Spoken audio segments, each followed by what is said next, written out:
moves forward from this. Join us here on GB News, the People's Channel. Britain is watching.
Plans are being drawn up to nationalise Thames Water amid warnings other companies could collapse. Good morning, it's 6 o'clock on Thursday the 29th of June. You're tuning in to Breakfast on GB News with Eamonn, Holmes and Isabel Webster. Thank you very much for your company. We're with you through to 9:30 this morning and leading the news today. The government's creating contingency plans to renationalise Thames Water, the country's biggest supplier, serving 15 million customers. Its collapse could trigger a domino effect, with the water regulator raising concerns about the financial resilience of several other utilities companies. The former Scottish First Minister Nicola Sturgeon will appear before the COVID inquiry today alongside her former deputy, John Swinney. The pair will give evidence on how prepared Scotland was for the pandemic and how she handled it.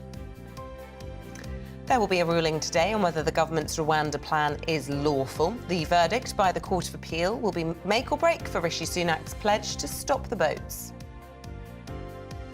As an uninvited guest interrupts the second Ashes test, we'll bring you all the sport. Paul Coit with that.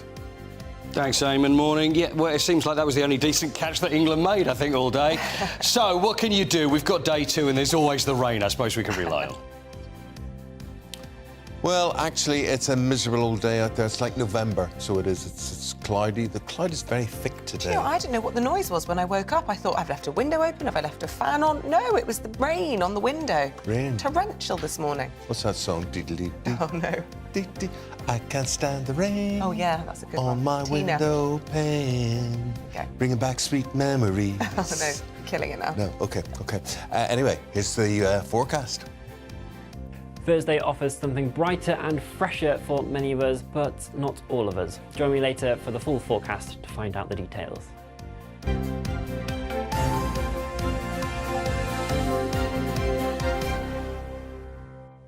OK, top story on this Thursday morning. The government is drawing up plans to re-rationalise the country's largest water supplier as it teeters on the brink of collapse, as there's rain everywhere around London, which is covered by Thames Water, and they can't collect it. They can't do anything with it. There's all this rain. What do we have? A hosepipe ban. Yeah, well, that's because they've been building up years and years of billions of debt, and the debt-ridden Thames Water, which services 15 million of us, is currently in emergency talks with ministers amid concerns about its ability to operate without a major cash injection. Ofwat is the energy regulator, and it's also monitoring 4 other water companies that could face a domino effect if Thames goes bust. Well, Head of Digital News, Dan Falvey, joins us in the studio with more on this. Good morning to you, Dan. I suppose the big question is, you know, what does this mean for everybody, not just Thames Water customers, if the government has to get involved in renationalising it? Yeah, so these talks are at a preliminary stage and they're kind of happening in the background. It's there as a backup measure should it be necessary. The government is still hoping that they won't end up having to get involved with this. But what the government are very clear that they want to make people aware of is that this will not impact your water supply. Even if Thames Water collapses, it will not suddenly mean that you turn on your tap and no water comes out and you suddenly get cut off. You will still, as a customer, still get your water. Why should we believe that? So the way that this works is, although it is done by a privatised company, that flow still happens. And so even if the water company collapses, that's the structure, but it doesn't impact the infrastructure, if that makes sense. And therefore, So somebody still has to be paying the bills for all of that to happen. That would be the government then? that's when the government would be stepping in, yes. So what they're talking about is what would be a temporary renationalisation, if it was necessary, which could last 6 to 12 months while they look to sort it out and then find new investors who come in. Right. Again, please let me just be somewhat cynical here. Who the heck wants to buy that? How much debt have they got? So they've got £14 billion. So why would anyone take that on? So the part of the problem is it's been a lack of investment over a number of decades, and part of this debt doesn't, while it's all sat there, it's not all needed all at once. It's partially all done through bonds, which are running out over a number of years. The first set of bonds run out next year, that's 1.5 billion, but it's not like there's this 14 billion that's all going to suddenly be wanted all at once. So if a company thinks they can come in, make some money, they're not going to be said, we need £14 billion from you right now, tomorrow. And of course, there's been huge amounts of debt since 2006, but it hasn't stopped them paying huge payouts in dividends to the shareholders. So some people who might be greedy might think that it'd be quite a nice way of milking the water system a bit more. Absolutely. Again. So privatisation happened in 1989, and the first equity investment since then was last year. So the shareholders have been taking all that money and they haven't put anything back in till last year. So that's decades. So what was Ofwat doing during all this time? And that's where there are big questions. What have Ofwat been doing? They raised the alarm last year. They said, we're worried about this finance and worried about the investment. But this isn't a problem that's developed overnight. This has developed over a number of years, and Ofwat have been kind of caught asleep at the wheel, really. And talking about investors, the Eye this morning talking about how the water firm is actually owned by China in Abu Dhabi. And we're talking about a hostile state here, China. How on earth have we got to a stage where the water company that serves the capital of this country is owned by a hostile It's not owned by them. They have a stake. They have a stake in it. Well, they shouldn't, frankly. Yeah. And it's funny because, Isabel, this is very much the argument that Jeremy Corbyn was making at the last general election, was that, these are important to our national security. We shouldn't have them where countries around the world can have a stake in it. What's quite interesting about the last election, which wasn't that long ago, is that we're talking about, Jeremy Corbyn's talking about nationalisation of water, of train lines, of a number of things, and the Conservatives obviously said they weren't interested in that. But we've seen over the last few years, Bulb Energy had to be temporarily nationalised. We're now looking at Thames Water. We've seen it with some of the train lines that had to be temporarily nationalised. A lot of the things that they said just a few years ago, there's no chance would go anywhere near. They're being forced to do through a lack of... Where is the money from? This country is broke. Borrowing levels are and debt levels are just at massive levels at the moment. They can do without this. This is like a hole in the head to them. It's not great timing, is it, when you look at interest rates, that now is when they might be needing to... Well, that could all be part of the problem, couldn't it? But I just think it's so unfair that we talk about public ownership whenever there's a debt, whenever there's a huge problem. But whenever it comes to profits, then they suddenly want to privatise. It's not been a good advert for free market privatisation at all, the situation with Thames Water, has it? No, it's not. And I think it's going to be a difficult one for the government when it comes to, if they do have to step in, and should reiterate again that the government said that they still hope that will be avoided. It's going to be a difficult one to sell to the public that, one, they said that they didn't want to be involved with this, with nationalisation, but two, to try and say that we've got a grip on this when people are looking at the cost of living crisis. They kind of... It doesn't feel like... This should not have been allowed to get to this stage. And as you point out, last year was the first time where they had investment, structural investment in the company. There hasn't been a reservoir dug in this country for 37 years. And it's obvious to see, they will say they took on an ageing system and whatever, but they've failed in their responsibilities on so many fronts on this. Dan, thank you very much indeed. And we want to say to you, what other utility has been sold off? Dan raised the question of the trains. What more can we say? I mean, the evidence is obvious there that that's a disaster as well. There's no investment, there's no service there. What do you think is next to fall? What is next to go in that domino effect? And what should we be buying back? Should they ever have been sold in the first place? GVviews at gbnews.com. And you can tweet us at GBNews. Nicola Sturgeon, the former Scottish First Minister, will be back in the spotlight today. She's appearing before the COVID inquiry at 10 a.m, giving evidence on how prepared Scotland was for the pandemic. Here's the political editor of the Scottish Daily Mail, Michael Black. You'll have an advantage on me. Don't live in Scotland, don't know how prepared you were for the pandemic. How would you sum it up? Yes, well, I think we got some interesting evidence yesterday from Jean Freeman, who was the Health Secretary in Scotland during the pandemic, and she was open and admitted that Scotland could have been better prepared for the coronavirus pandemic. There were some planning exercises that took place in 2015, 2016, 2018, and some of the recommendations weren't delivered on, and indeed some of them still haven't been delivered on, even post-pandemic. So there were questions about that. I think Nicola Sturgeon will face some of the same questions today about preparedness for the pandemic.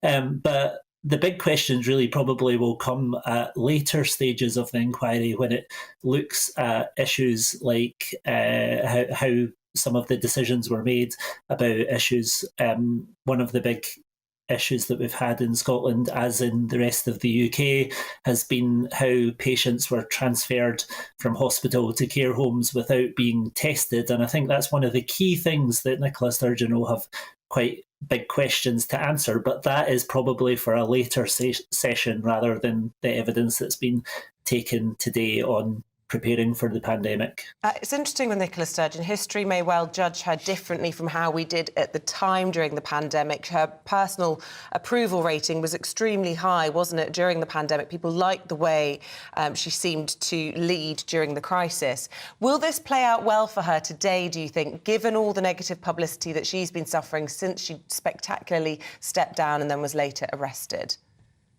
Yes, I mean, it's certainly a big moment for her. It's been rare. We've not heard too much from her other than a couple of impromptu press conferences since she was arrested. So this is the first big public stage that she's had since all of that. But to be honest, I think dealing with coronavirus is an area of comfort for her. She'll probably be quite relaxed, I would imagine, at dealing with some of the questions that she faces today.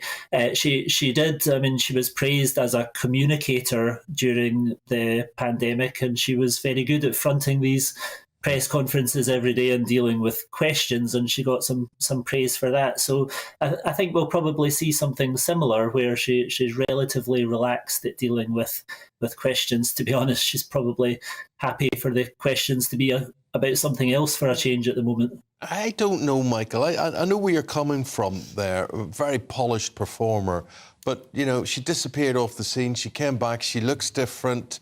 Her confidence will be shaken. I just wonder. I know, absolutely wouldn't disagree with you, the Nicola Sturgeon of old, but it might be a different Nicola Sturgeon we see today. Well, it might well be, but it is her comfort zone, as I say. So I think when it comes to that, she'll be relatively comfortable. But there are big questions coming down the line in this UK COVID inquiry, and also when there's a separate COVID inquiry in Scotland as well. Not only about that issue of care homes, but also about the way that the first outbreak was handled in Scotland. There were a lot of questions about why that. There was a Nike conference, and some of the details about the outbreak wasn't made public for quite some time until after that event. So there's big questions that are going to be difficult for Nicola Sturgeon and for other SNP ministers from the time further down in this inquiry. So it could be fascinating when we get to those stages.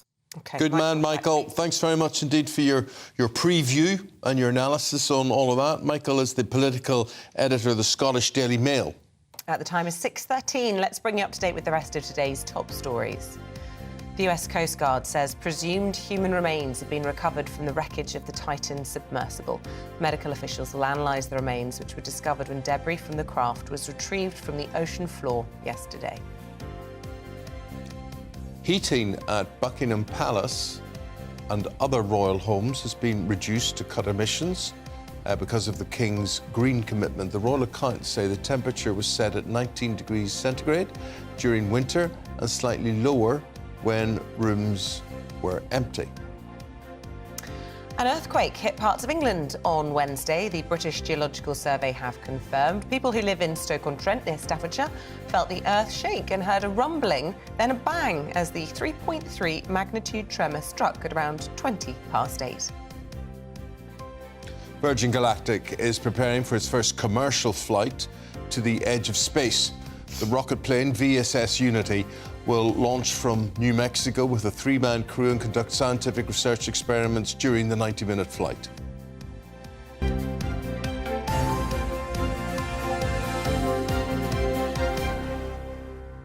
You see, that wouldn't be for me. Well, the timing of this is... After the Titan. Yeah, really, really strange, really bad. I'm not sure there's an appetite for all of that, but why be part of all that? It's all still very experimental at the moment.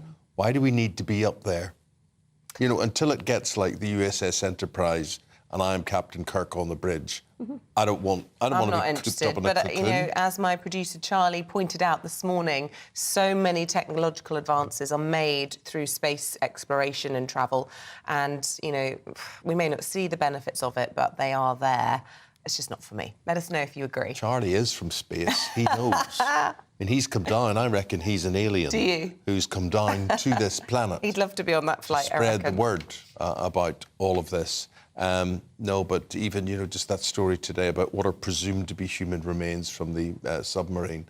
You know, really, really, well, no, not the time huge for risks involved in exploration. this sort of thing. Then you've got the Just Stop Oil protests going on. So they tried to ruin the cricket yesterday. Beautiful how they were dealt with. Just Wonderful. Bundled off, lifted and bundled Best off. catch of the day, as Paul Coit made the point. Yes, That was very yes. funny. So we'll be discussing Just Stop Oil protests at the Ashes, and as Australia make England sweat on the first day of the second test. Paul Coit will be here with all of the sports next.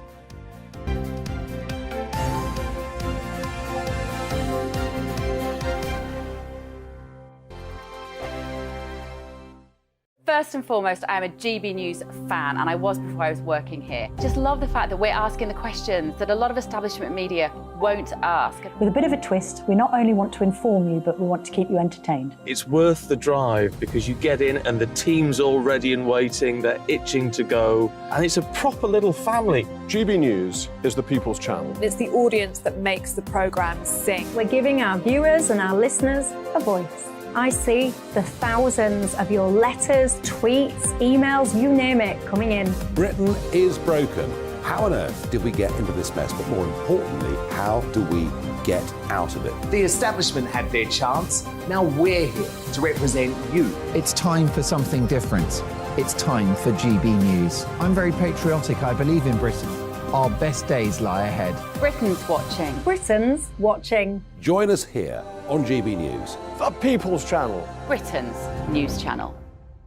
Nightmare commute? Kick it up a gear with me, Patrick Christie's, at drive time, 3 till 6 p.m, Monday to Friday on GB News Radio. You can listen online and on DAB+, on the smart speaker app, and on the GB News app. And if you've got an Alexa, all you have to say is, Alexa, play GB News. We're also on TuneIn and the Radio Player apps. From the school run to rush hour, get revved up with me, Patrick Christie's, on GB News and GB News Radio. Westminster is going around in ever-decreasing circles, followed by the media. Britain is broken. How on earth did we get into this mess? But more importantly, how do we get out of it? Join me at 7 p.m, Mondays to Thursdays on Farage, here on GB News. We will have open, rational debate. We've got to work out how Britain moves forward from this. Join us here on GB News, the people's channel. Britain is watching.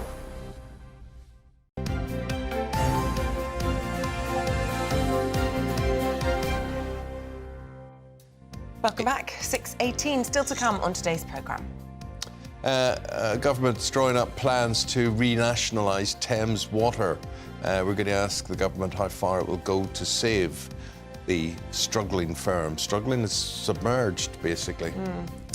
And we're asking this morning, after a bride went viral for demanding that her guests stand knee-deep in water to watch the ceremony, at 7:45, we'll ask if it's time to start pushing back against the outrageous demands of Bridezillas. Right, let me get this straight. So you're invited to the wedding, which can be a chore anyway, to be invited to a wedding, right? And then you're told, roll up your trouser legs and stand in water. For 30 minutes whilst the, nuptials take place.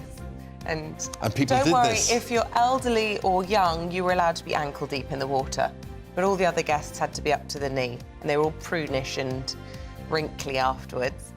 I'd do it for my friends. If I'm invited to the wedding, I'll do what it takes. But I do think it's weird.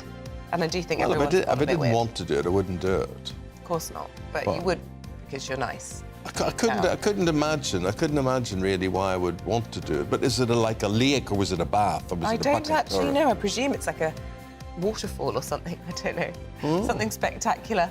Maybe there is something spiritual about your feet being tinkled on. Yes, something biblical about it. We should actually present this show in the morning with our feet in buckets. The water. Sure. That's 3.5 hours there. I think we'd probably be able to peel the skin off after Well, it might that. increase your, stimulate your circulation. That's what I'm thinking. Okay, lead the way. Have you ever done it? Do you soak your feet at night during the day, or have you ever That's not the debate. We don't want to hear that. We want to know. Stood What watching lengths would a you wedding? go to for a wedding, and would you ever say no to a bride on her big day? Wait a minute. No to standing in water, or no to what else? Yeah, just how far are you prepared to go to keep a bride happy? Or are we all bending over backwards for these slight bridezillas? Is the question this morning. Let us know.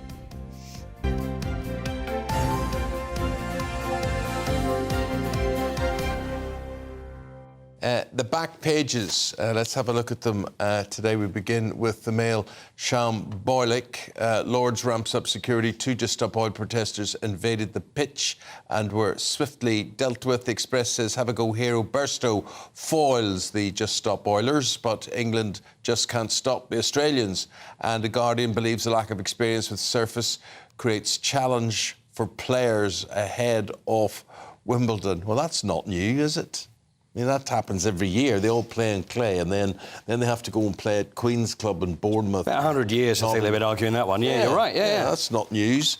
They're saying, get out there and play. What's the matter with you? What do you make, Paul, of the protest yesterday at Lord's and how the protesters were dealt with? Well, they've said to the players, keep away, for obvious reasons. But Johnny Bairstow, it was good to see him actually make a catch yesterday, I suppose. Well, that's just cheap and unfair. But he had no problem there and just carried one of the protesters off.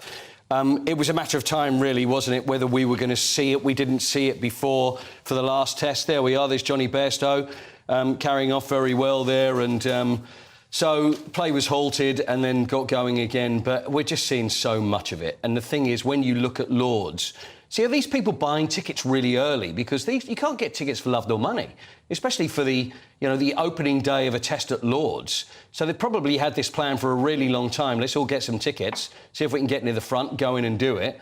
And, well, there we are. And it's just almost like every sporting event we're expecting this to happen. So I think Johnny Bairstow did very well, and hopefully we've seen the end of it, I think, for this test. The cheers were quite something from the crowd, weren't they? Yeah, absolutely. It started with, oh, no, what's going on? And then it turned into euphoria. It's like, here we go, yeah. It was entertaining. I mean, it's back in the day, I mean, it was the old days. The only protesters who used to get at cricket, and this is going back a long way, was the streakers. And everybody used to enjoy the streakers, come on. What's the royal involvement in cricket?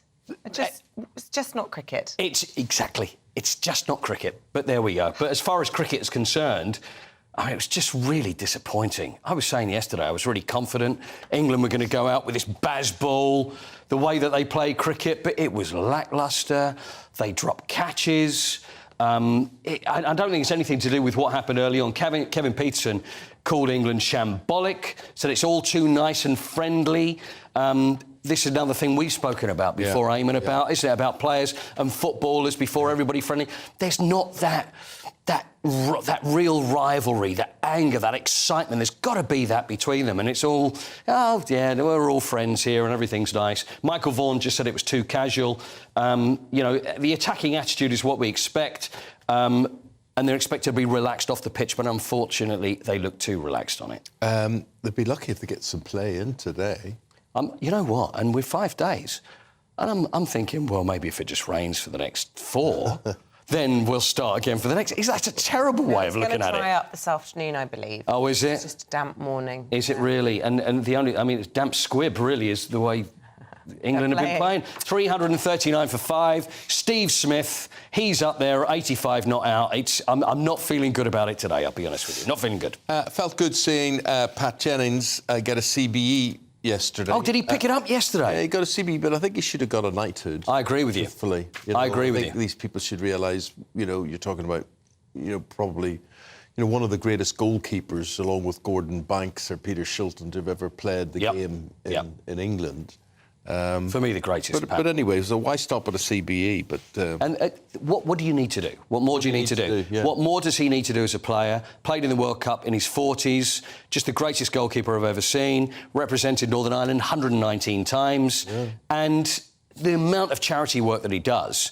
So what do you need when you're getting gongs handed out left, right and centre, and then you've got someone like Pat Jennings? It's like, oh, well, let's call it a CBE. It's almost like it's like a knighthood light, isn't it? It's not quite the knighthood, but we'll just stop short of that. Stop short. And when he was a child, there he was, all that work he did for his parents when they used to send him out to get a handful of coal for the fire. Yeah. His hands were so big. He could get enough coal for the whole street, did you know, just in one hand. It's unbelievable. Done that. And never dropped any pieces either. We talked yesterday in depth about the transfer situation. Anything firm up overnight? Yeah, it has actually. James Maddison has completed his move from Leicester to Spurs for 40 million. Yeah, you ever see that? They do the little films, little videos announcing it. And what Spurs did yesterday, because everybody's trying to be more inventive every year, they had 3 darts. They had someone throwing a dart at a dartboard. And I'd said, I think Spurs have signed Gerwyn Price. I think this is very good. I can't believe it. Leighton Rees maybe has come to Spurs. Yeah. But he loves his dart, so he signed 40 million. It's a great signing for Tottenham Hotspur. And also they've done their business early. People are on social media going, oh, yeah, but let's look at what he wrote on Twitter when he was 14. Said he hated Spurs. Who cares? You know what I mean? He's playing for Tottenham now. Declan Rice to Arsenal. Latest on that, 105 million. City look like they've dropped out. I don't know whether they just drive the bidding up. So I'm beginning to wonder now whether they get themselves involved. Like when you get in an auction and someone goes, I'll put it up to there because I know they'll go higher. But anyway, it looks like 105 million. I think that probably will be done today. Sergio Garcia and Rory McIlroy have kissed and made up after a long time. Yeah, see, they were great friends. He was a groomsman at Sergio's wedding, and when the Live Golf thing kicked off and Sergio takes all that dirty money, and obviously Rory fell out with him. He deleted the number from his phone, and then at the US Open recently, because they're going to have to play together again. Now there's all this the whole thing's been it's all been put together, and there's a union between them. So he saw Sergio's wife, and he said, "How are you?" And it seemed friendly. Then there was a text, so now they're getting back together and being friends again. It's a lovely, heartwarming story, isn't it? The Tour de France starts on Saturday. In Spain? In Spain. Mainly on the plane. Yes. In the weather. It's going to be... It starts in Bilbao on Saturday, because, they move it around a lot. They started, I think it was in Copenhagen last year. So, huge race, biggest bike racer. There we are. Look, there's the yellow jersey. And you know that the yellow jersey is the current leader of the general classification. The green jersey, if you've seen someone with a green jersey, do you know what that is? No. That's the sprinter. Oh. And do you know the King of the Mountains jersey, which is my particular favourite, which is the white one with the red spots? So when they go up to the mountains and d'Alpe d'Huez and then go up there, the King of the Mountain, the best mountain climber, will get the white shirt with the red spots. And the reason for that is because it was sponsored over 100 years ago by a chocolate company, and that was the wrapper on the chocolate, was white with red spots. They sponsored it, so that's why the shirt is still the same. Attractive wrapper. One of the things we're doing later in the programme is that we're talking about, there's been a poll about what the nation's favourite sweeties are. Yeah. And I mean like mixture sweeties, like, I don't mean like chocolate bars. Yeah. I'm not sure mine would be there, but I always loved cola cubes. Yeah, you like the cola cubes? Pineapple chunks. But they'd stick together in the paper bag. Yes. I hate that. Yeah. So what would you go for, a quarter? Because you can't... I went in for something... Oh, could I have a quarter of sweet peanuts, please? And they go, what are you talking about? Because that was what I got. I think I could be arrested for saying, can I have a quarter of sweet peanuts? What would you ask for nowadays and weight? I don't really know, because last time I got it wrong and walked out with a sack of sweet peanuts. Well, it was like this. It cost me about 300 quid. Yeah. So I've got to get that right. But I was sweet peanut guy. But they're not the same as they used to be. So that's peanuts in chocolate? No, they're peanuts. You know, like you get the monkey nuts, that sort of... But they're sweet. So, but inside they'll have a little salty inside. Like a sugared almond? Yeah. No, like the sweet the peanuts. So they're like peanuts. you see a street vendor selling? No, not those. But they're sweet peanuts. What would you add? I'm not a big sweetie eater, really not. But maybe once every 3 years, I might have a refresher. Once every 3 years, you'll have a refresher. I honestly can't remember. It should never be called refresher when you have it once every 3 years. I don't think I didn't really eat them as a child. I don't really eat them as an adult. But I do like refreshers, the yellow, sticky, chewy ones. But they take your fillings out. They're terrible for your teeth. You didn't eat sweets as a child? No. And my kids don't really eat sweets apart from when you come round.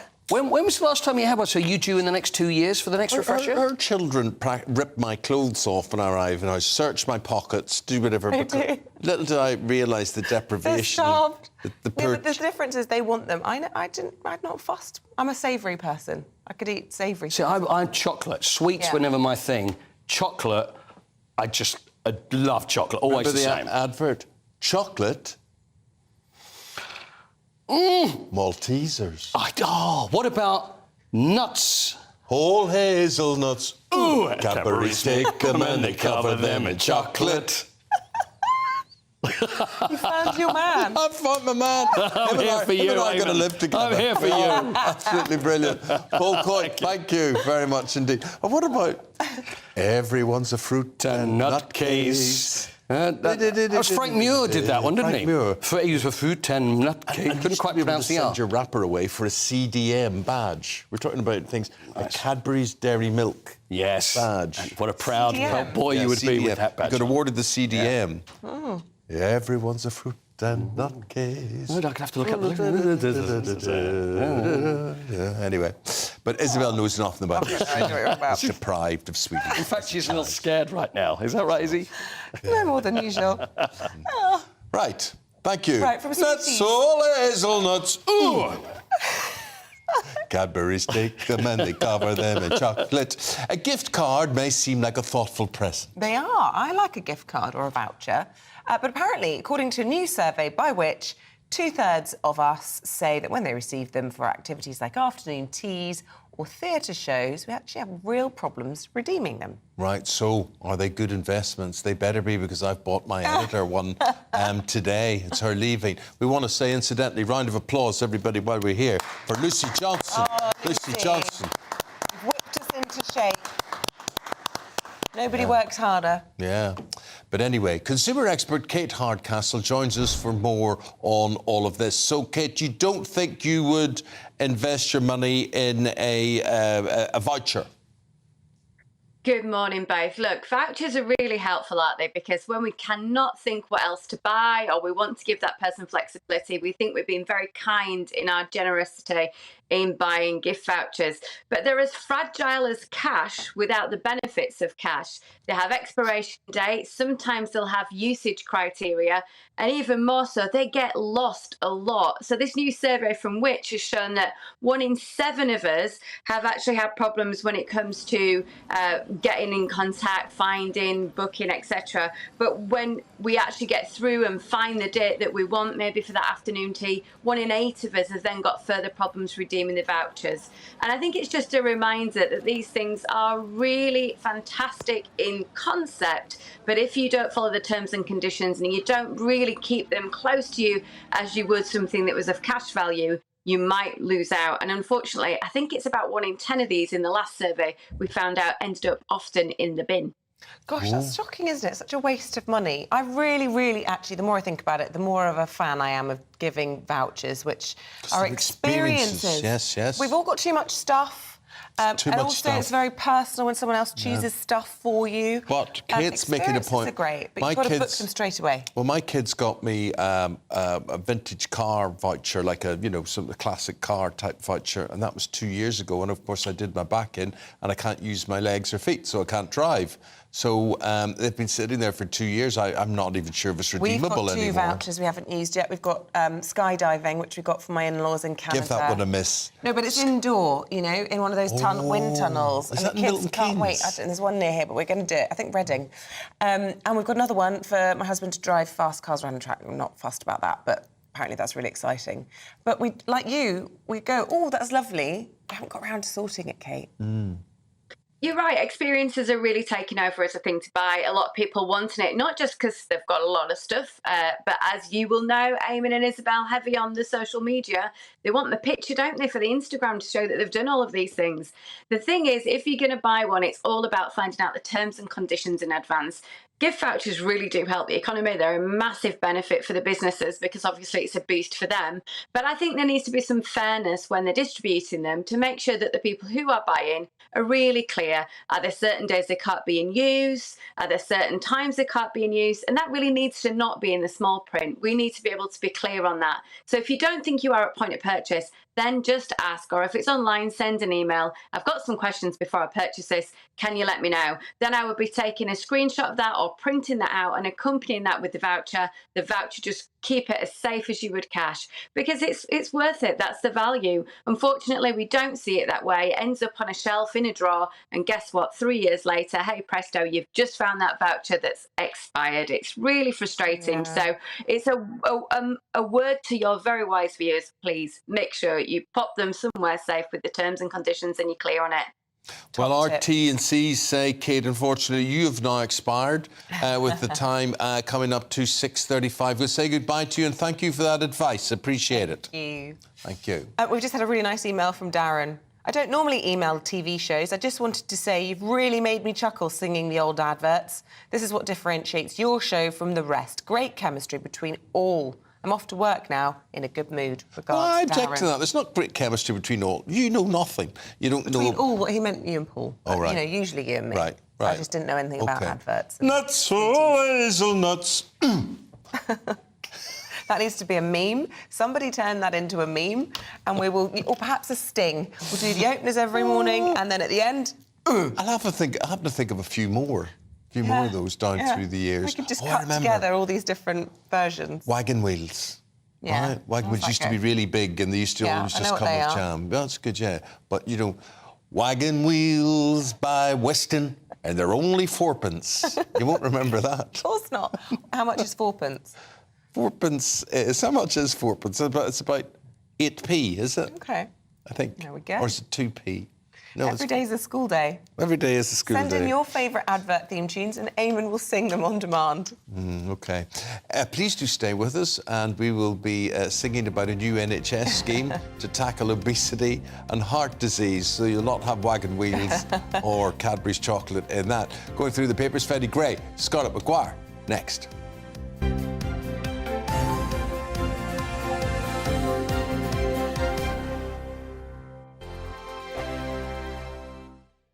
Like all families, we have arguments every now and then, but actually we agree on what the mission of GB News is, and that's the most fundamentally important thing. GB News provides the kind of platform that lets all voices be heard. We don't hold back. We're free to say what we really think. Just because some people who live in a tiny little Westminster bubble think that their particular story is important, that's not the most important story for me. And often there will be difficult stories that you won't find on the establishment media. Because what people think in the north of England may be very different to what they're thinking in the home counties. We're going to carry on telling the world what life is really like for households up and down the UK. We love to be in your car, in your kitchen as you're having your breakfast. Whatever you're doing, you are part of the show.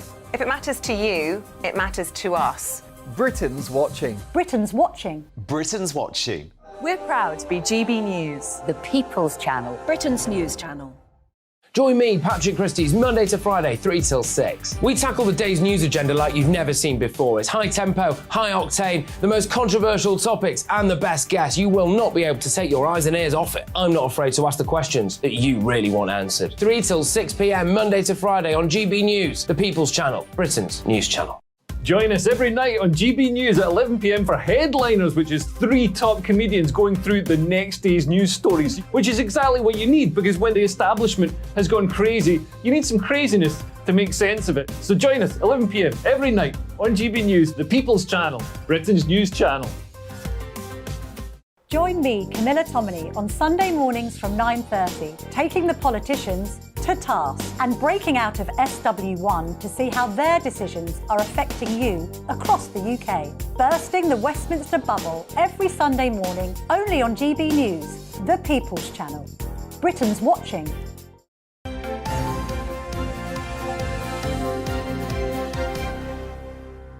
Welcome back. 22 minutes now before 7 o'clock. Let's bring you up to date with the front pages today. Here's the Telegraph. It's leading on the government's plan to nationalise water firms as Thames Water faces collapse.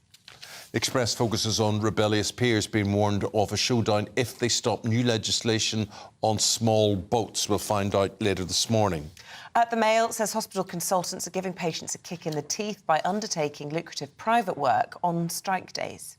And The Sun reports Madonna is putting her tour on hold after being admitted to an intensive care unit. She was hit by a serious infection, what's called a bacterial infection, whatever that may be. But there she's in hospital instead of being on tour. We wish her all the best. Joining us to go through the newspapers in more details is Deputy Editor of The Spectator, that is Freddie Gray, and the former Labour advisor, Scarlett Maguire. Always morning, both. Opinions on lots of things. So, the water industry, let's get stuck into this. How did this ever come about? How was it allowed to happen? Do any of these water companies think they have to do anything else but just take the money and share it out with their shareholders? Well, I mean, this is the story of the day. It's the big story of the day. And I think it goes back to 1989 and the privatisation of the water companies. And I'm a free marketeer. I believe in free markets and so on. However, I do think with public utilities, there is a good case to be made now, and it's becoming increasingly clear, that it has not worked very well in the case of Britain, and particularly with our waterworks.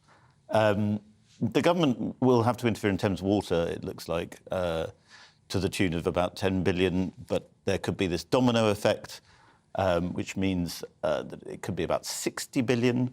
And, of course, this puts Jeremy Hunt in a difficult position because he's talking about how consumers, mortgage holders are going to have to face a lot of pain. But then when the huge pension funds and foreign investors who are making so much money out of our utilities companies face trouble, do we cut them off? I think there's a very good argument that we should.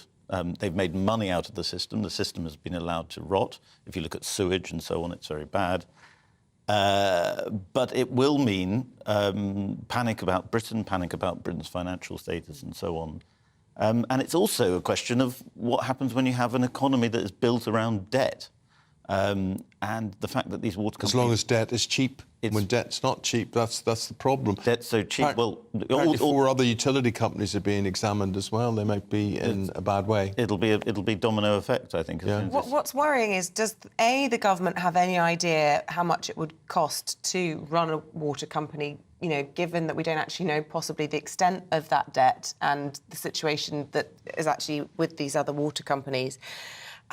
You know, what does it actually mean for the taxpayer if they do nationalise the water companies? Well, if their debt is not in millions, if their debt is 14 billion that we're talking about here, that's like the economy of a country. Yeah, I mean, one does have to ask, how did we ever get here? I mean, I agree with Freddie that it wasn't done properly in 1989, but I mean, we've had decades of we all know the water companies have been making money, have been paying out dividends, have been paying their people bonuses. Meanwhile, have been failing. I mean, Thames Water is famous for the pipes that leak, and then they give us water hose pipe bans.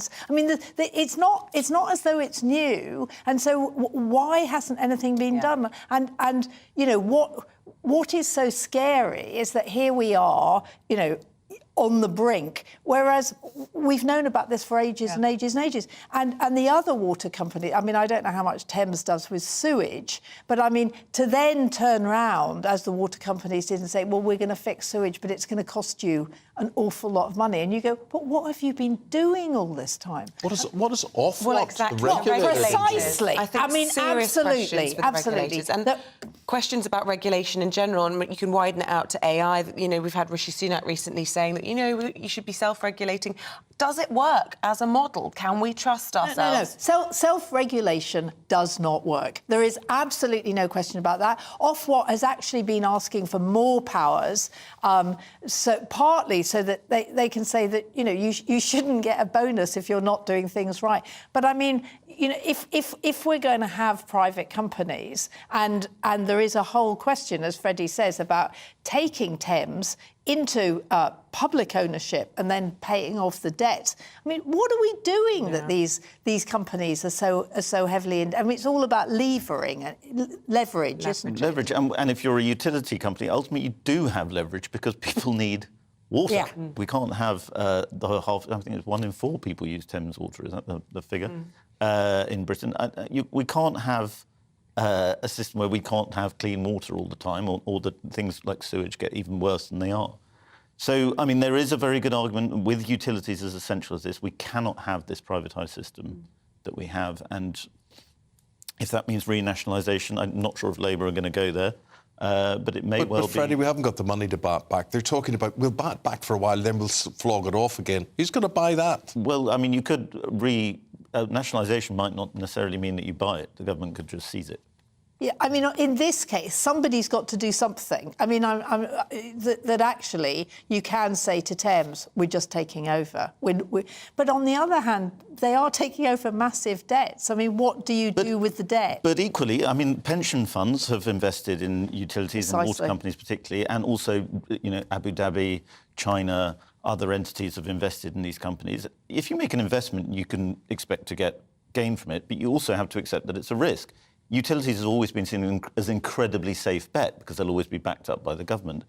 But also, I think we need to say to these investors, no, you don't get your money back always. You know, if the thing fails, you've lost out on your investment. Well, British Telecom apparently have got their pension fund invested. Yeah, pension funds have been going into utilities and ferry companies and things like that. Things that are seen that have to be backed up by the government have been a sort of very safe bet.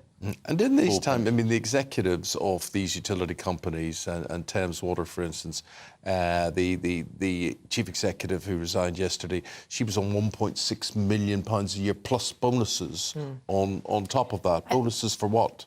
I know, and £1.6 million. And meanwhile, bills going up 40%, possibly, and, you know, there will be people who can't afford to pay that, and then you have a situation where the government will be giving payouts to people who can't afford their water bills. It just... I mean, it's mind-blowing. But, you know, honestly, if we had any sort of scientific... We talk about going to the edge of space. Why aren't we scientifically investing in our infrastructure and here on ground? Driving into work today, puddles after massive puddles on the road. But Thames Water doesn't collect any of that. No, we're on a hosepipe ban. It's a nonsense. They don't dig reservoirs. Neither do any of these other utility companies as well. The whole thing's a farce. I put it to you, and let us know what else you believe is a farce. Railways, farce as well. Absolute farce. Destroying the whole... What about this, Scarlett? We're in a situation next month now where consultants are going out on the picket lines, or are they? Instead of going out on the picket lines during their 2 strike days, they could be coining it in, claiming that they're not being paid enough money. I've no diffs for this. I've no diffs for this. This is written by the Daily Mail, who hate everything to do with medicine and doctors as well. Their argument is with the NHS. It's not with the private sector, so they can go, might as well make their money with the private sector. But I mean, the thing about hospital consultants is, yes, they're paid a lot of money, but I mean, I was talking to my oncologist, and I mean, we were actually talking about the nurses' strike, and she said to me, we are on our knees. She said, I mean, she is completely brilliant, can I say? And she said, we just work all the time. And there are an awful lot of consultants, actually, who don't make money. I mean, out of the private sector, or very little. Really? An awful lot? Yeah, I'd say the vast majority of consultants. But they do, like the rest of the NHS, they do work incredibly hard, and I just think that you know, we cannot afford to go on losing these highly trained people, and it's not. I mean, it's not I heard a consultant talking. I mean, it's not the consultants as such, the people of sort of her age who's in their 50s, but it's the junior doctors thinking, I've got nothing to look forward to. I think I'm going to go to Australia. I mean, how are we going to say we value the NHS when we're not paying people? But I mean, more importantly, is the amount of work actually that they're being expected to do. Freddie, what about dealing with the Just Stop Oil protesters at the test match yesterday? What did you make of what went on? You're discussing this a bit with Paul, but I think this is my favourite story of the day. It has to be, just because it's such a great image of this. I'm with you. And my favourite joke of the day was on Twitter yesterday. Somebody said, you know, there's been this report about racism in cricket, but also that there's too much private education is the funnel to get success in cricket. Too many private schools, public school boys on cricket. And somebody said, Johnny Bairstow shows how to get public school boys off the pitch in cricket. It was wonderful, but except for, I would say, because I know everybody likes hating Just Stop Oil, and I'm the same, I hate them. I think that they are always try and target the things that they think will annoy people the most. And that seems to be their modus operandi now. But I'd also say that it was a very important cricket match yesterday. It is an ongoing cricket match. And in that opening morning session, England had to take some wickets. And I think the disruption sort of slowed things down, didn't help England. And I think a lot of people are rightly angry at Just Stop Oil for trying to ruin things that we all enjoy. And it doesn't help their cause, Scarlett. We've got to leave it there, I'm afraid, because the Minister is standing by, but we will have more. I would have let the Minister wait, personally. You know who your friends are. The Minister in question is Neil O'Brien, MP. Neil is the Parliamentary Under-Secretary for the Department of Health and Social Care. Neil, you've picked a bad day to be on. There's so much to talk about in so many different areas. Good that you're under an umbrella. Because Thames Water ain't collecting that we know for sure. What about this mess with Thames Water and what should be done about it?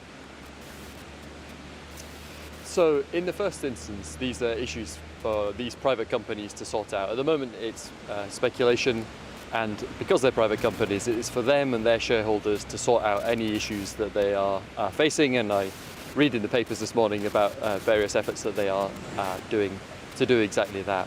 Obviously, this is a heavily regulated industry, and the government does have contingency plans. But in the first instance, these are private companies, and they need to sort out any financing issues for themselves. I mean, that doesn't sound terribly reassuring. Does the government have any idea of, drawing up these contingencies, what exactly they could be taking on if they do enter into some sort of nationalisation, even if it is temporary? Yeah, well, action has been being taken for quite a long time now to try and improve the financial resilience of these companies. So last year, for example, Ofwat increased the level of resilience that they needed to be holding, and the level of debt to equity actually fell last year.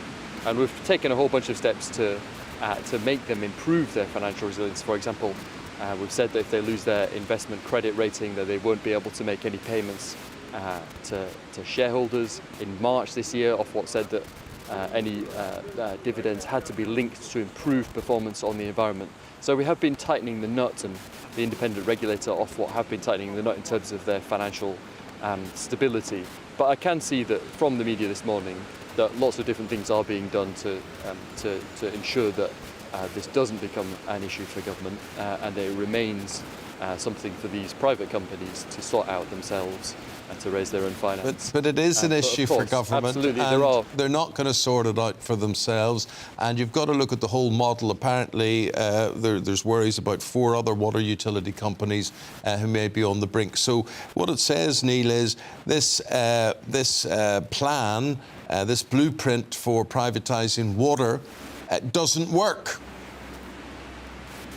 So, at the moment, this is still a hypothetical question, though. They are still, in the process of raising funds, and there is action going on at the moment.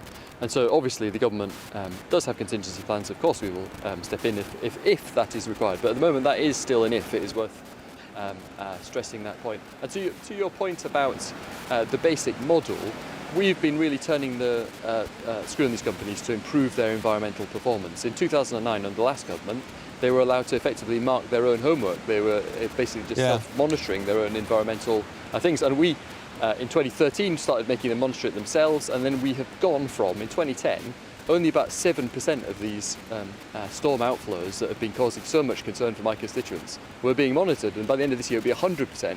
And we now have proper plans in place to make these companies, who I think have got a bad environmental track record, really raise their game. In fact, we've got a £56 billion investment plan over the next coming years to make these problems history, to sort out these environmental problems, and to make these companies behave properly. I have to say, I'm sorry we are absolutely to interrupt, holding them just because we're limited to account. on time. It's just, I do think you make quite a unconvincing defence of Ofwat and all of this, and to suggest that because in March this year you said to them, well, in order for you to be paying dividends, you need to be making improvements.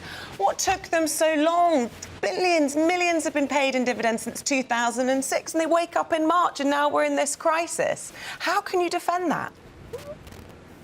Well, I did also mention that they've been taking action a long time before that, including the actions that they took deep into last year to improve financial resilience, and that had actually been making progress, and the level of financial resilience had improved, and debt to equity had improved last year as well. So it's not that they've just woken up in March. So I don't think that's quite fair. But of course, we are absolutely going to hold all these companies to account. That's what we've been doing on the environment. It's what we'll do on any financial issues. But as we stand this morning, this is still a hypothetical question, and we hope and expect that these companies will sort these issues out for themselves, because they are private companies. Do you think it's right that consultants should be making supplementary income on strike days in the private sector?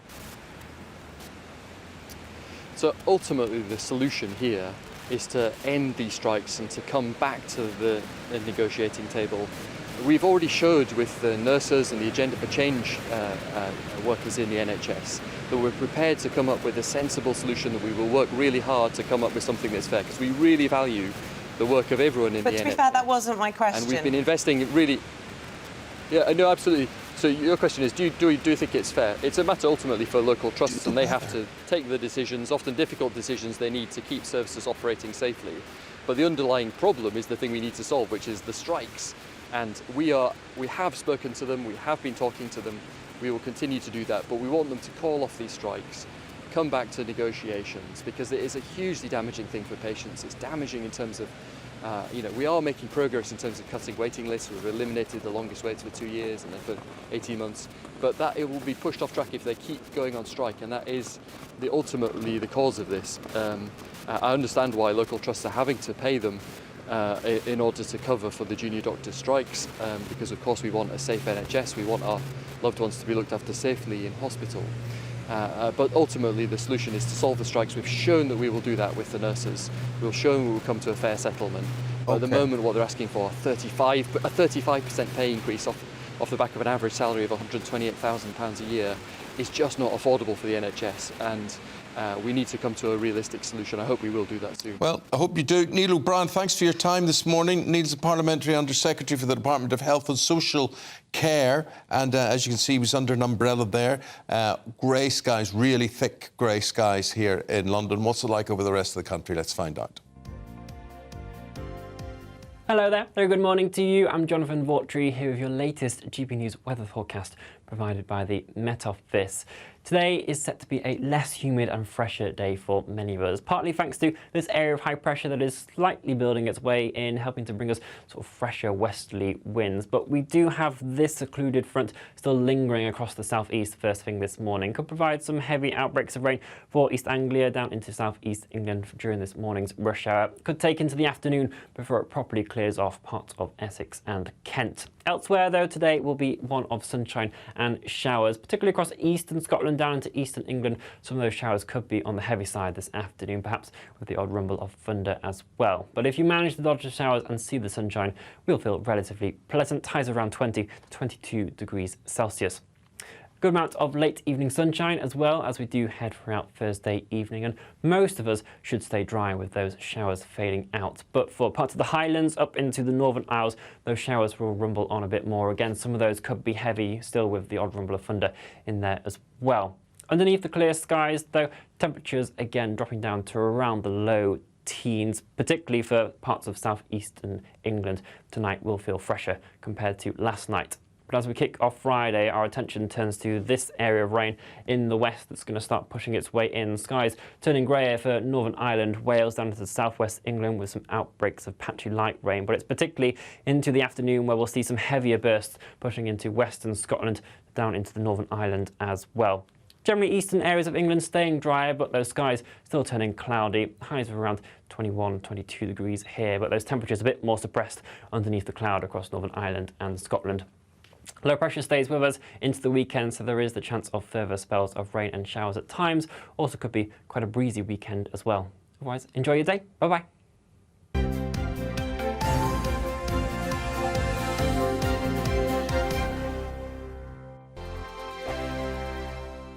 I joined GB News because I was sick and tired of not hearing my views being represented, not just mine, but so many people that I knew and spoke to. I just couldn't get my voice out there. I couldn't say anything, I couldn't do anything. Whatever the narrative was, I kind of had to follow it. GB News is there to provide a voice for those who have been ignored by the establishment media. We think different things, we've got a different style. GB News is here to be optimistic and positive about the future. It's real kind of dynamic and flowing, with the audience very much at the heart of it, like a big family. Here at GB News, we talk about the things that matter to you. Hearing the voices from right across our towns and cities, especially our towns. All sides of the argument represented with a heavy dose of opinion. We're on a mission here to make a difference. And the GB News family really is here for you, and whatever time of day you can watch or listen. Britain's watching. Britain's watching. We're proud to be GB News. The People's Channel. Britain's news channel. So Jubes and Kerr, we tackle the issues of the day with real robust debate, both sides of the fence, battling it out with me in the middle with my forthright opinions and views. And often really interesting things happen because you start with a position and then by the end of the debate you find actually, well, I might not have thought about that one. What we need in this country is 2 new political parties. You should maybe think about doing a 2024 calendar. I'm Michelle Dewberry and I'm keeping you company right through until 7 o'clock this evening. GB News, the People's Channel, Britain's watching. Weeknights on GB News from 6 p.m. You'll always get drama. Please stop, Michelle. I know, yeah. Please stop. Should I just shut up? Romance. You like me, I like you. There you go. There you are. Well, don't tell anybody. Adventure. Etc. That's the whole point. And action. Sergeant, we're being greeted by superstar panel that are already at it. They're fighting. It's going to be quite a show. Only on GB News. Britain's watching.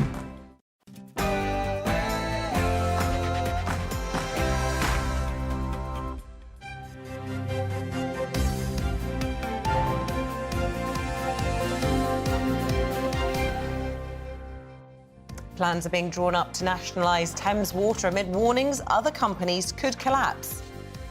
And on this rainy morning, which the water utility companies don't seem to collect, 1 minute past 7. It's Thursday, 29th of June.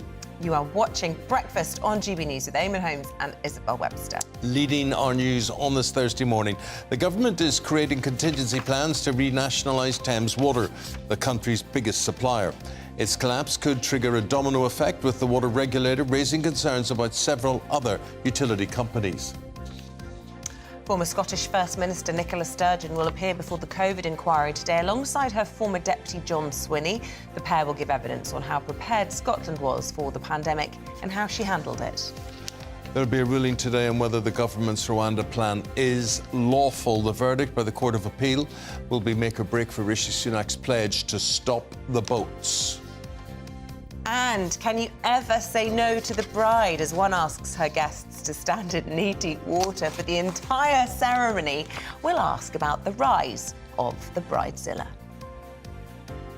And as the humidity lifts and the rain descends, are fresher days ahead. Here's your forecast, or the prediction of it, or a little bit, but it's not actually the forecast, a little bit that sort of teases you for the forecast, and then they keep you hanging on and you get the forecast later. Anyway, here we go. Thursday offers something brighter and fresher for many of us, but not all of us. Join me later for the full forecast to find out the details.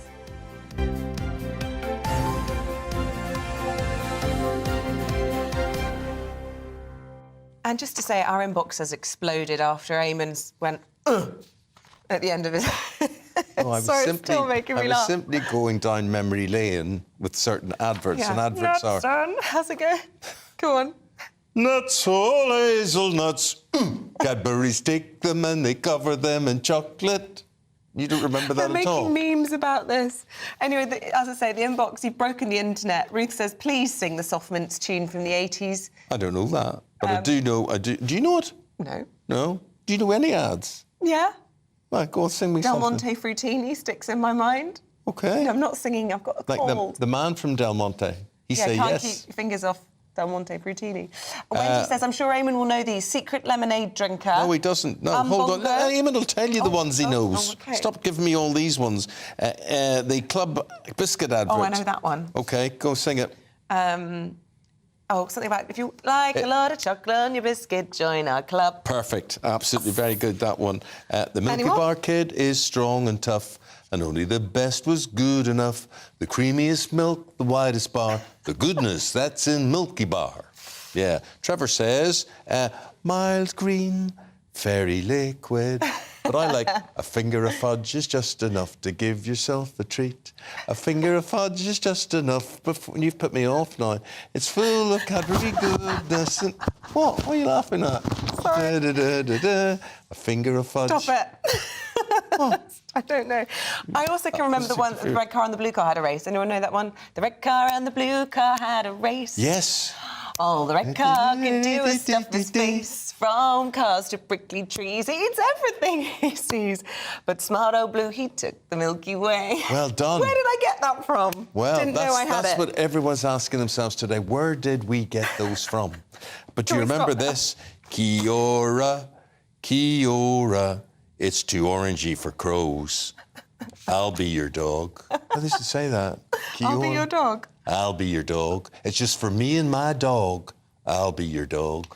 Well, I can just see the inbox lighting up as we go, but we do need to get into the news. But this has really made us chuckle this morning, and we hope it's made you chuckle at home as well. Send in your advert requests for Eamonn. Because the news certainly doesn't make anybody chuckle, does it? It's 5 minutes now past 7. The government is drawing up plans to renationalise the country's largest water supplier as it teeters on the brink of financial collapse. Thames Water, which of course services 1 in 4 households, is currently in emergency talks with ministers amid concerns about its ability to operate without a major cash injection. So, Ofwat is the organisation that is supposed to look after all of this. It is the energy regulator, and it's also monitoring 4 other water companies that could face a domino effect of collapse if Thames does go bust. Well, our head of digital news, Dan Falvey, joins us in the studio with more. And Dan, you'll have seen us a moment ago speaking to the government about this.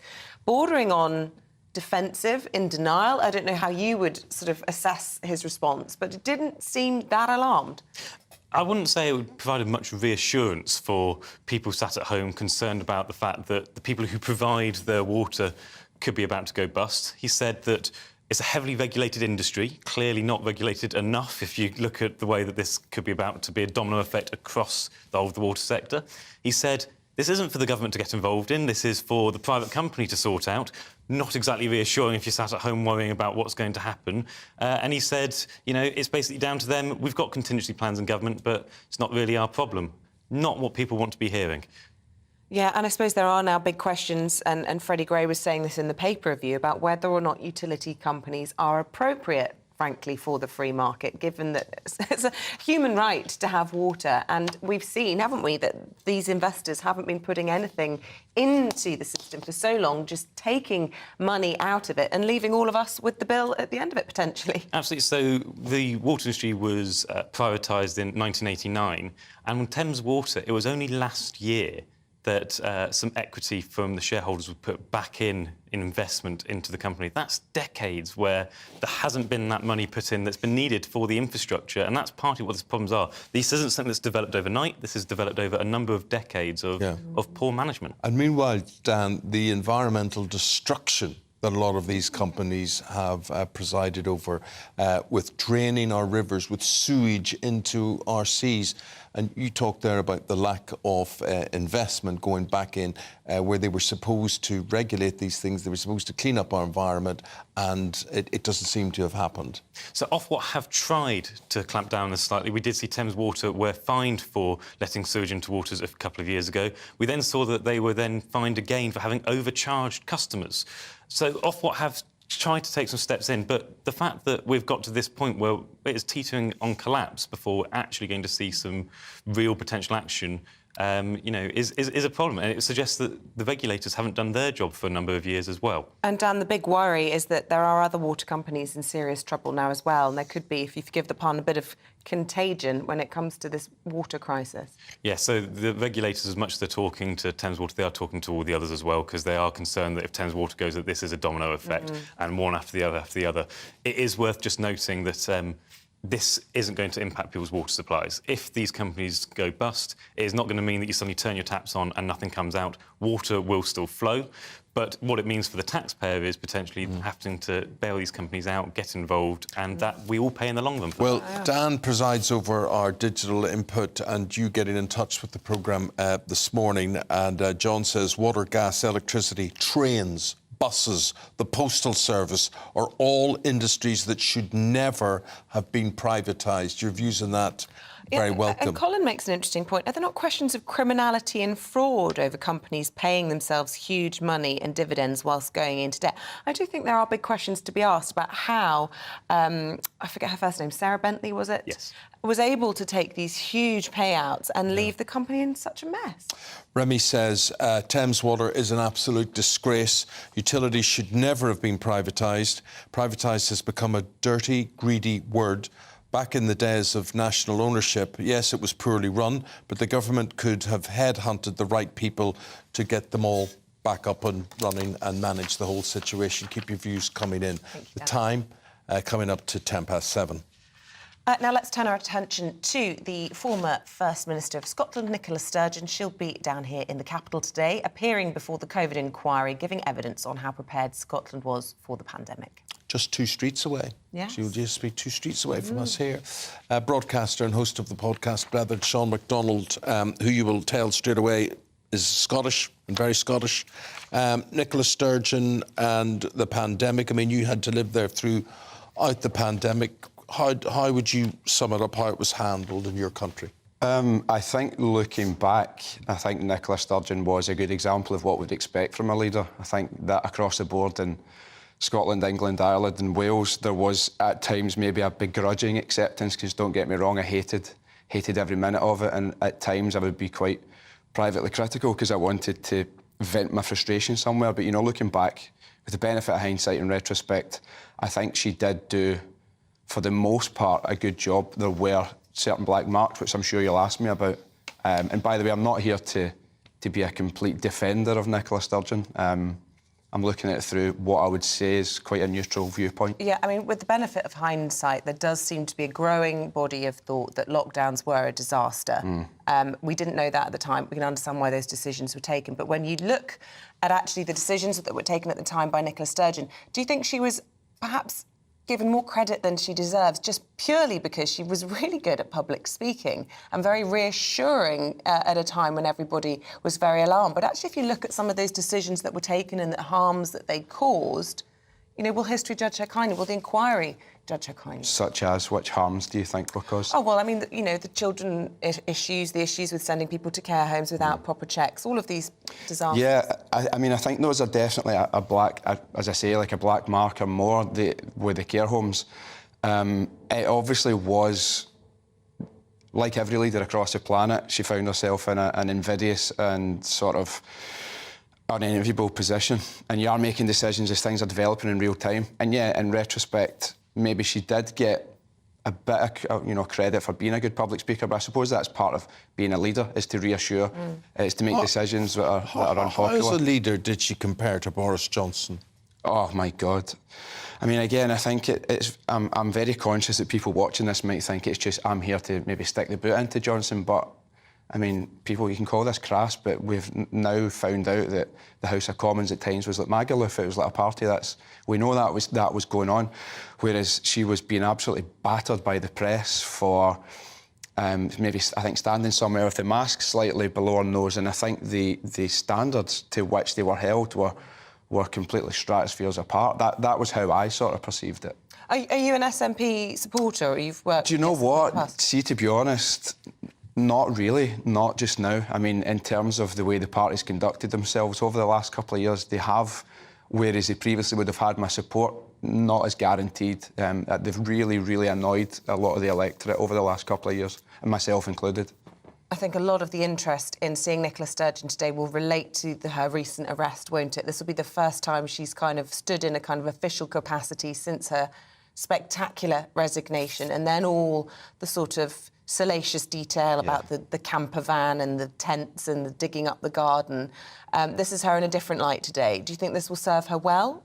I suppose it depends on what evidence she gives. I do think she'll be pretty scathing in their assessment of how the UK government handled things and how they brought the Scottish government into things, because they were very exclusionary at times. And as I say, she was held to a different standard, but I do think you make a very relevant and pertinent point that we should separate the two things, what's happened recently and what happened during COVID, because they are two sort of separate issues. OK. Well, the COVID issue will be dealt with today at the inquiry. We'll look forward to hearing what she has to say. Sean McDonald, thank you very much indeed for your opinions. It's 7:14. Let's bring you up to date with the rest of today's top stories. The US Coast Guard says presumed human remains have been recovered from the wreckage of the Titan submersible. Medical officials will analyse these remains, which were discovered when debris from the craft were retrieved from the ocean floor yesterday. An earthquake hit parts of England on Wednesday, the British Geological Survey has confirmed. People living in Stoke-on-Trent near Staffordshire reported feeling the earth shake and heard a rumbling, then a bang, as the 3.3 magnitude tremor struck at 8:21 p.m. The pop star Madonna has postponed her tour after spending several days in intensive care. Singer developed a serious bacterial infection last weekend, but her management says she is expected to make a full recovery.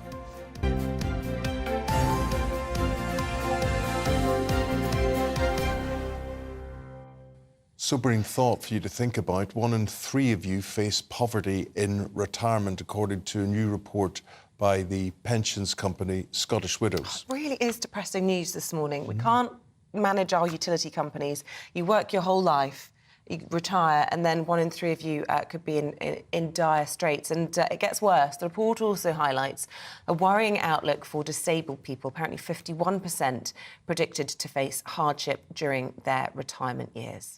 Let's bring in Pete Glancy. Pete is Head of Policy at Scottish Widows, and he joins us here. Pete, I mean, we could say it doesn't have to be that way. Hindsight is a great thing about preparing for retirement. A lot of people will have thought they had prepared for it, and then you get things like the interest rise, at the minute the cost of living crisis. There's so many factors that people didn't take into account. Where are we at, and what's your suggestion?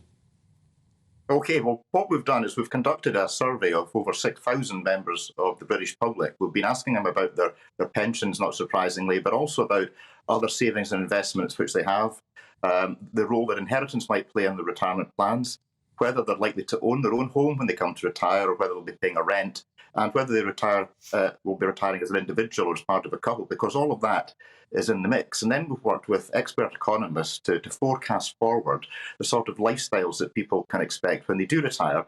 And that ranges from a comfortable lifestyle where, for example, you might have around about £150 a week to spend on food, to a more basic retirement lifestyle where you might only have around about £50 to spend on food. And what we found was that just over a third of people are going to be, quite comfortable. They will have that £150 plus to spend on food, go on foreign holidays, be able to run a relatively nice car. But at the other end of the spectrum, it is quite polarised. There's also just over a third of people who won't even have enough pension income to make that basic standard of living. They will have to retire on state benefits just to make ends meet. So it's quite polarised. Gosh, and the reality of what that means in a cost of living crisis when you possibly have to see your water bills going up by 40%. It's just incredibly tough for people in their dotage, frankly. It is, and people are trying to make up their mind. I'm forecast to have a retirement shortfall. Do I put money away for the future? And there's so many pressures on people's wallets and purses at the moment in terms of the day-to-day bills, which just keep going up. And what about you? We're making a lot about pensions at the moment. We're talking about Thames Water and how many pension funds are invested with them. It's an unpredictable market. Do people realise how unpredictable it is, and what is the prediction for this unpredictable market? Yes, well, a lot of people we survey them don't actually know that their pensions money is invested. They tend to associate a pension as something that operates a bit like a bank account with interest. Most pensions in the private sector that are offered by private sector employers certainly are invested in things like stock markets, and when the value of shares goes up or down, it does feed through to the value of people's pensions. But what we tend to do, though, is we tend to invest in a wide range of investments, not just across companies, but in countries around the world, so that if there's a blip in one particular sector or one particular company, it doesn't have an overly large impact on your pension pot. If anyone's watching this feeling particularly worried, is there any one place you would direct people for really sound advice? Or perhaps they're a bit younger and they're looking at their retirement and thinking, how can I make sure I don't find myself in this situation? I think there's two things to do. That most people are going to retire with two types of pension. They'll have the state pension, and then they'll have a private pension from their employer. Now, the state pension is index linked. They've got the triple lock, etc. It's currently over £203 a week. So if you retired as a couple and you were both entitled to the full state pension, you would have £20,000 coming from the state pension just to get started. But in order to get the full state pension, you would need to have worked for 35 years, where your earnings during those years were sufficient to have triggered national insurance payments that would give you a credit towards a state pension. So it's worth logging on to the government's website, the State Pension Checker, and just seeing, are you on course to have the full state pension? And then there's help there about what you can do if you're not. You probably have to work a few more years, etc. In terms of private pensions, your employer will auto-enrol you into a pension scheme once you reach the age of 22 and you're earning £10,000 or more. They will normally auto-enrol you at the basic rate, which is equivalent to a total of 8% of your salary. Many employers also offer more generous pension arrangements. So if you put in a little bit more of your own salary, they might put in a lot more of their money on your behalf. So it's always worth checking, does your employer offer more generous pension arrangements, and would you want to sign up to those? Every little counts, Pete. Thank you very much indeed. Very informative, Pete. Thank you very much indeed. That's Pete Glancy. He's Head of Policy at Scottish Widows, and the news there that 1 in 3 of us could experience poverty in retirement, according to their annual retirement report. Can I just read out an email from Roger and Mary? It's just leapt out of the screen at me. We love watching you. We've had so much fun and laughter and banter, and of course, amazing presenting of the news. So funny listening to you both singing the old commercials of yesteryear. Thanks from us oldies for our great start to the day. Priceless. So we aim to please. We probably could do some more by popular request. A never-ending list. I'm trying to see the suggestions. Adverts. Murray Mintz. Oh, here's a good one here. To Harry. Bum bum bum bum. Keep going. SO Blue. No. No. Don't know that. I don't know that one. Bum bum bum bum. But SO I like Blue. I'm going to edit these together, and we're going to create a little compilation. Shake and vac. You must know that. I do know that, but you perform it for me. You go on. No, you do it. You do the shake and vac and put the freshness back. Do the shake and vac and put the freshness back. Could you get up and dance to that? That would be I would good. actually love to shake and vac. That's my idea of a good time. Is that terrible? Is it? Yeah, I'd feel like I was having a workout. I'd feel like it was clean. I'll come round and watch you. That's good. Like a Queen video. Do the shake and vac for me. It is like a Queen video, isn't it? I wonder, did he base that on the shake and vac? Break free. That one. Yeah. I wonder, did he... Oh, gosh. We're having too much fun. We're being told we have to wrap. I'm sorry. More from us in a bit. We're having this debate about demanding brides. One woman might have gone a little bit too far. She made her guests stand knee-deep in water to watch her wedding ceremony. Would you agree to that? We'll be debating it next.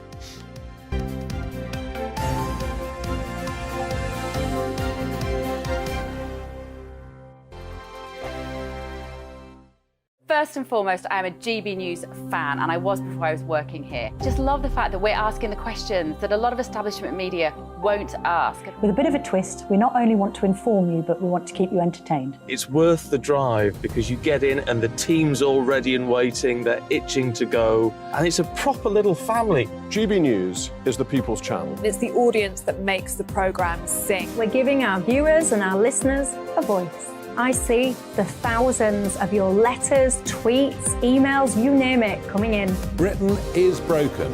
How on earth did we get into this mess? But more importantly, how do we get out of it? The establishment had their chance. Now we're here to represent you. It's time for something different. It's time for GB News. I'm very patriotic. I believe in Britain. Our best days lie ahead. Britain's watching. Britain's watching. Join us here on GB News. The People's Channel. Britain's news channel.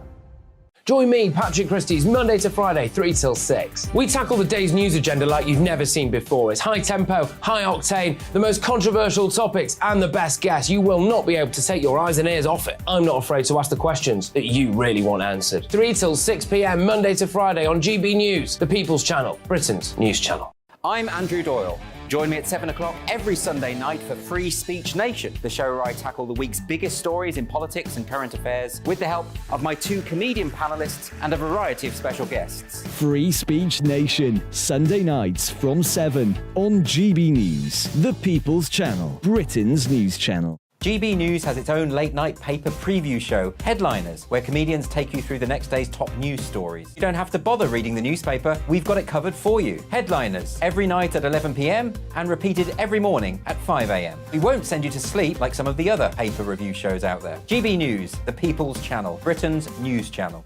Join me, Camilla Tominey, on Sunday mornings from 9:30, taking the politicians to task and breaking out of SW1 to see how their decisions are affecting you across the UK. Bursting the Westminster bubble every Sunday morning, only on GB News, the People's Channel. Britain's watching. Every Sunday from 11, join Michael Portillo. There'll be topical discussion, looking at the week before and the week to come. So kick back and relax at 11 a.m. on Sundays on GB News with me, Michael Portillo. GB News, the People's Channel, Britain's news channel. What you get for breakfast is something that, if we do our jobs right, you will wake up to news that you didn't know the night before. It's a conversation. It's not just me and Eamonn. We want to get to know you, and we want you to get to know us. From 6, it's Breakfast with Eamonn and Isabel. Monday to Thursdays on GB News, Britain's news channel. Hi, I'm Dan Wootton. You can watch me live on GB News Monday to Thursday from 9 p.m. And did you know that you can also watch and listen live on our website, gbnews.com. You'll always be up to date on the latest breaking news, as well as enjoying the best stories, opinions and shows. You can even join the debate under our live player as you're watching. So head straight to gbnews.com on TV, radio and online. GB News, Britain's news channel.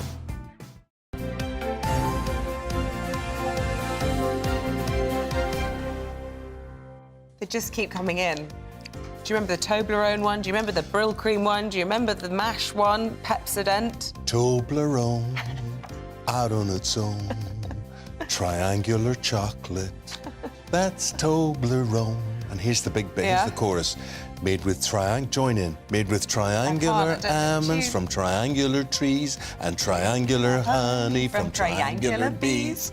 Oh, Mr. Confectioner, please, bring me Toblerone. I don't even like Toblerone. I quite like it. Do you? Honestly, do you remember Anchor Cows? Please send this to Eamonn. Umbungo, umbungo, we drink it in the Congo. Remember that one? Umbungo, we drink it in the jungle. Probably couldn't say that now. Just have. Yeah. Fiona says, please ask Eamonn to sing the Frutella ad or the Tropic ad, which was sung by Toby the Squirrel. The Tropic ad? Yeah. Oh, the Topic, as in the chocolate the bar. Topic ad. Mm. There's one about baked beans they want the Cadbury Flake one. We could do a whole programme. You wonder where the yellow went when you brush your teeth with Pepsodent. Remember that one? Anyway, so we're spoiling you. We've got to move on with other things. It's 27 minutes past the hour, still to come on the programme on this Thursday morning. We are talking parking fees. They're being imposed by the Green Party in lots of places across the country. We're focusing on Brighton this morning. Apparently, the economy there is missing out on £1 million a year in tourism for penalising cars. So at 7:45... I can't stand people who penalise cars. Yeah. I think we should have climate change emergency. Not people who issue you a penalty for your car, but facilitate you parking. Wouldn't it be great to, instead of paying a 60 quid fine, would you not like to pay someone a £5 to say, get us a space, mate? Where to go? Those are the days. Not be Maybe a good. ballet. Yeah. Well, we're going to speak to the GB News presenter and Brighton resident Andrew Pearce about the war on cars. That's coming up. I think, did we say 7:45? Now, up in space, Virgin Galactic has launched, well, it's going to launch today, its first commercial space flight. It'll take off from New Mexico this afternoon. 8:20, we'll be asking, is this the future of travel? And I don't think we need to appeal for emails this morning. As I said, you've broken the internet with your singing this morning. But do keep them coming in because it's quite entertaining. 28 minutes past 7.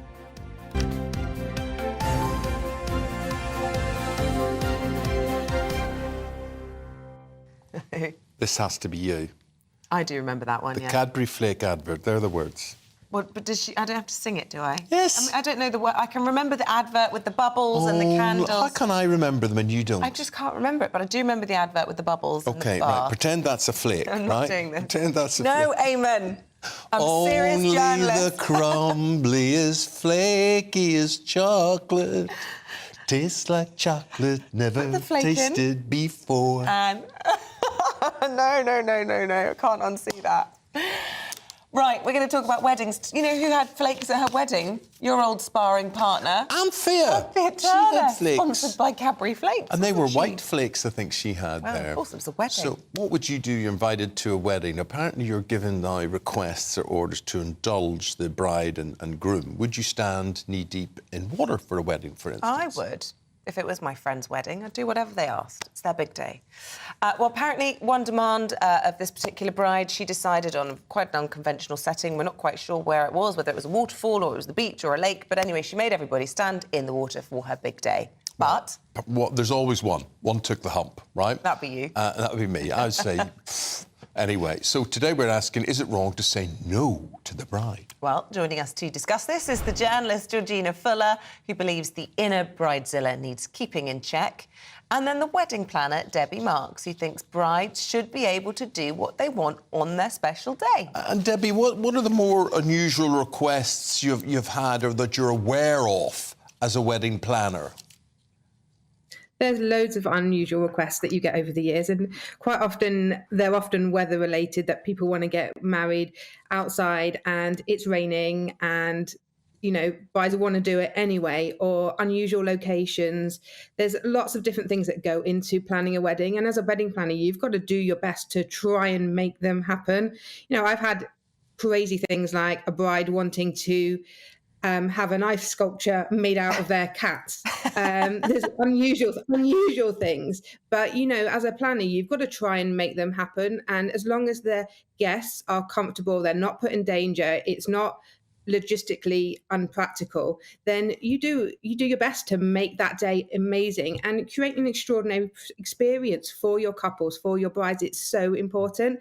And where you can do something different to the norm, that's really important, because at the end of the day, it's a bride's day. She's quite often been dreaming of a fairy tale wedding for years. They're planning, they've got loads and loads of ideas, and if you can make it happen, and especially as a guest, if you can add to their experience and you can do whatever you can to make that bride's experience or that couple's experience the best that they can on the day, even when you agree with it or not. Well, it sounds It's big. so important to Georgina, just it sounds make them happy on the day. big pressure. I mean, not only have you to turn up wearing the right outfit. Oh, there's Georgina's gone now. Oh no! Dear. I was just trying to say there, Debbie. We'll see if we get. Oh, there's Georgina back again. Georgina, it's a lot of pressure. So you have to turn up. You have to do the bride's bidding. And, I mean, do you think there's more pressure than ever before? And should you be there to please the bride? Oh, the suspense. I mean, Debbie, what would you say to those who think, actually, this has got a bit too much now? We shouldn't all be jumping through hoops because somebody's been dreaming about something since they were 5. It can be hugely expensive, inconvenient. You say only if it's a risk to your health you should say no. But, you know, is it getting... some brides taking the mickey? No, I think so. With a bride, I think at the end of the day, you're at a wedding because either you're a relative or your friends or your family. You should be able to put your feelings aside just for a day, just to be there to really, well, to appease the bride, but give them the most amazing day that you can. And I know as a wedding planner, or when your bride is making decisions for a wedding, there's lots of difficult decisions that you have to make for a wedding. And that's what I'm there to help them do that. But it's not and there's a lot of pressure on brides these days to really be there for their weddings. But at the end of the day, it's their special day. There's no norm now for a wedding. You can have what you want. Yes. And so just embrace it. I just say embrace it. Put your feelings aside and just enjoy it. Live for the moment and go with it. Debbie, there are a lot of things I could go along with there, but I can't really see the sense of why I should take my shoes off, my socks off, roll up my trouser legs and stand in a pond. What? I can't really... I think the bride's having a laugh at the guest's expense. Yeah, I think you're right. Yeah, at the end of the day, she's probably doing it for the photos that she wants out of that and that experience. And as long as she has prepared you for it, and the lake is safe. But if you're not, why don't you put a Debbie, plate on so they got to can ask watch you, it? Debbie, wait a minute. We've got Georgina back, so we want to hear from her while she's there. We're just talking, Georgina, generally about, before you cut off again, the pressure. Is the pressure a bit too much, and would you be frightened about saying no to the bride? I think the pressure, I think the whole wedding culture has blown up way out of proportion. I think weddings, hen do's, stag do's, bridal showers, it's all got too much. And I think you should be able to say, as a guest, no, enough is enough. I don't think that, yes, a wedding day is a hugely important, significant day for any couple, but let's not lose perspective about it. It is just a day. Well, also, it's a day that's about getting married, and it sometimes feels increasingly like brides and perhaps some grooms think it's more about the photograph or the experience or just basically getting the best rider they can come up with. How elaborate can I be? It's actually about the vows you're making to each other and that commitment, and that can be incredibly simple. It doesn't need all of this. No, it's about declaring your love and your commitment for somebody in front of your family and friends. And that's it. It's nothing more than that. So, I understand that a huge business has grown out of weddings, and I understand that it's a huge industry now. But I think that things like this, making people stand in water or making them succumb to a dress code, it's not reasonable, really, is it? Not reasonable. So Georgina Fuller is invited to the nuptials, right? She's there. Of Eamonn and Ruth. And then that'll be the second time round. And then they say, Georgina, right, get your shoes off, unroll your tights, and stand in that fish pond over there. What would you say to me? I'd say, no, thank you. I'm not going to ruin my dress and my shoes for your photograph. With respect, I'm happy to take a photograph. I'm happy to be in a photograph. I'm more than happy to capture the day for you. But no, I'm not going to ruin my dress, my tights, or my shoes. No way. That's ridiculous. And Debbie, would she be judged on that? Just to find a point, would she be judged? Would she be known as, old Fuller there has not going to fulfil everything that's going on? Would it get her a bad reputation for that these days? No, I don't think it would be. But I think if you are going to do that, you need to pre-warn your guests and tell them that this is going to happen, that bring a pair of shoes, prepare them before the wedding. You can't do that on the day, especially if people have gone out and people have spent a lot of money on the wedding and their attire. But if you want to do something like that, tell them you're going to do it before, make it fun, make it an experience, so guests know that it's going to happen. Good. Thanks, ladies. Thank you both, Georgina and Debbie. Appreciate that. There's Debbie. I had to take my shoes off at one wedding and you were we were dancing. given flip-flops because we got a boat and then we got off the boat and we had to go up a sort of plasticky pontoon thing. That was fine. Hitched our dresses, flip-flops on. That was quite fun. Oh, and another one, we were all given plastic protectors for our stilettos because the wooden... I think it was my wedding. All the guests were given because they are damaging the floor. So you do have these sort of little idiosyncratic... I would love people weddings. to arrive in horses, in cowboy outfits, with rifles and holsters and things. I'd like all that. Bridezillas, it's the grooms. No, I'd like that, a real sort of Wild West wedding. Yeah, next time. Yeah, with you doing shake and vac on the bar counter. Which you probably I would. would do that as a wedding After 3 gift for drinks, you probably would. Do that. I would. Do that. Right, stay with us. We're going to be discussing a new NHS scheme to tackle obesity and heart disease, and we're doing that in the papers with Freddie Gray and Scarlett Maguire next.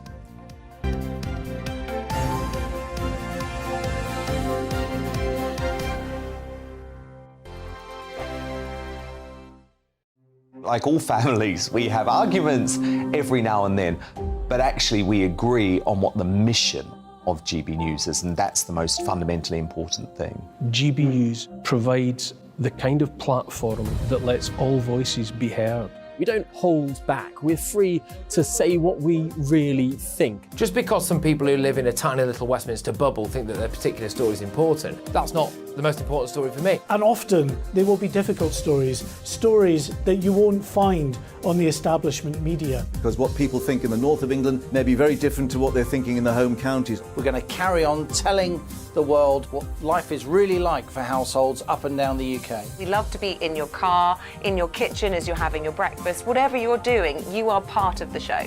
If it matters to you, it matters to us. Britain's watching. Britain's watching. Britain's watching. We're proud to be GB News, The People's Channel. Britain's news channel. Monday to Thursday, 9 p.m. till 11 p.m. Join me, Dan Wootton. I'll bring you the sharpest takes and hottest debates. Do you not believe in prisons? I don't believe in prisons. I'm completely stunned. I guarantee you there'll be no spin, no bias, no censorship. I actually was personally quite offended by it. And no reason to go to bed. So I guess they've always been quite woke. That's Dan Wootton tonight on TV, radio and online. Monday to Thursday from 9 p.m. till 11 p.m. on GB News. The People's Channel. Britain's news channel. Nightmare commute. Kick it up a gear with me, Patrick Christie's, at drive time, 3 till 6 p.m, Monday to Friday on GB News Radio. You can listen online and on DAB+, on the smart speaker app and on the GB News app. And if you've got an Alexa, all you have to say is, Alexa, play GB News. We're also on TuneIn and the Radio Player apps. From the school run to rush hour, get revved up with me, Patrick Christie's, on GB News and GB News Radio. So Jubes and Co, we tackle the issues of the day with real robust debate, both sides of the fence, battling it out with me in the middle with my forthright opinions and views. And often really interesting things happen because you start with a position and then by the end of the debate you find actually, well, I might not have thought about that one. What we need in this country is 2 new political parties. You should maybe think about doing a 2024 calendar. I'm Michelle Dewberry and I'm keeping you company right through until 7 o'clock this evening. GB News, the People's Channel, Britain's watching. Westminster is going around in ever-decreasing circles, followed by the media. Britain is broken. How on earth did we get into this mess? But more importantly, how do we get out of it? Join me at 7 p.m, Mondays to Thursdays on Farage, here on GB News. We will have open, rational debate. We've got to work out how Britain moves forward from this. Join us here on GB News, the People's Channel. Britain is watching. You've probably seen politicians interviewed 1,000 times, but we do it differently. We find out who they really are, we don't shout, we chat, and hopefully we bring a bit of light, not just heat. Did you know Kate Moss? Apparently. Do you have a pair of jeans or a pair of jeans? No, of course I don't. What would I do with them? My friends are like, oh my God, what's she doing now? Join me every Sunday at 6 for Gloria Meets, only on GB News, the People's Channel, Britain's news channel.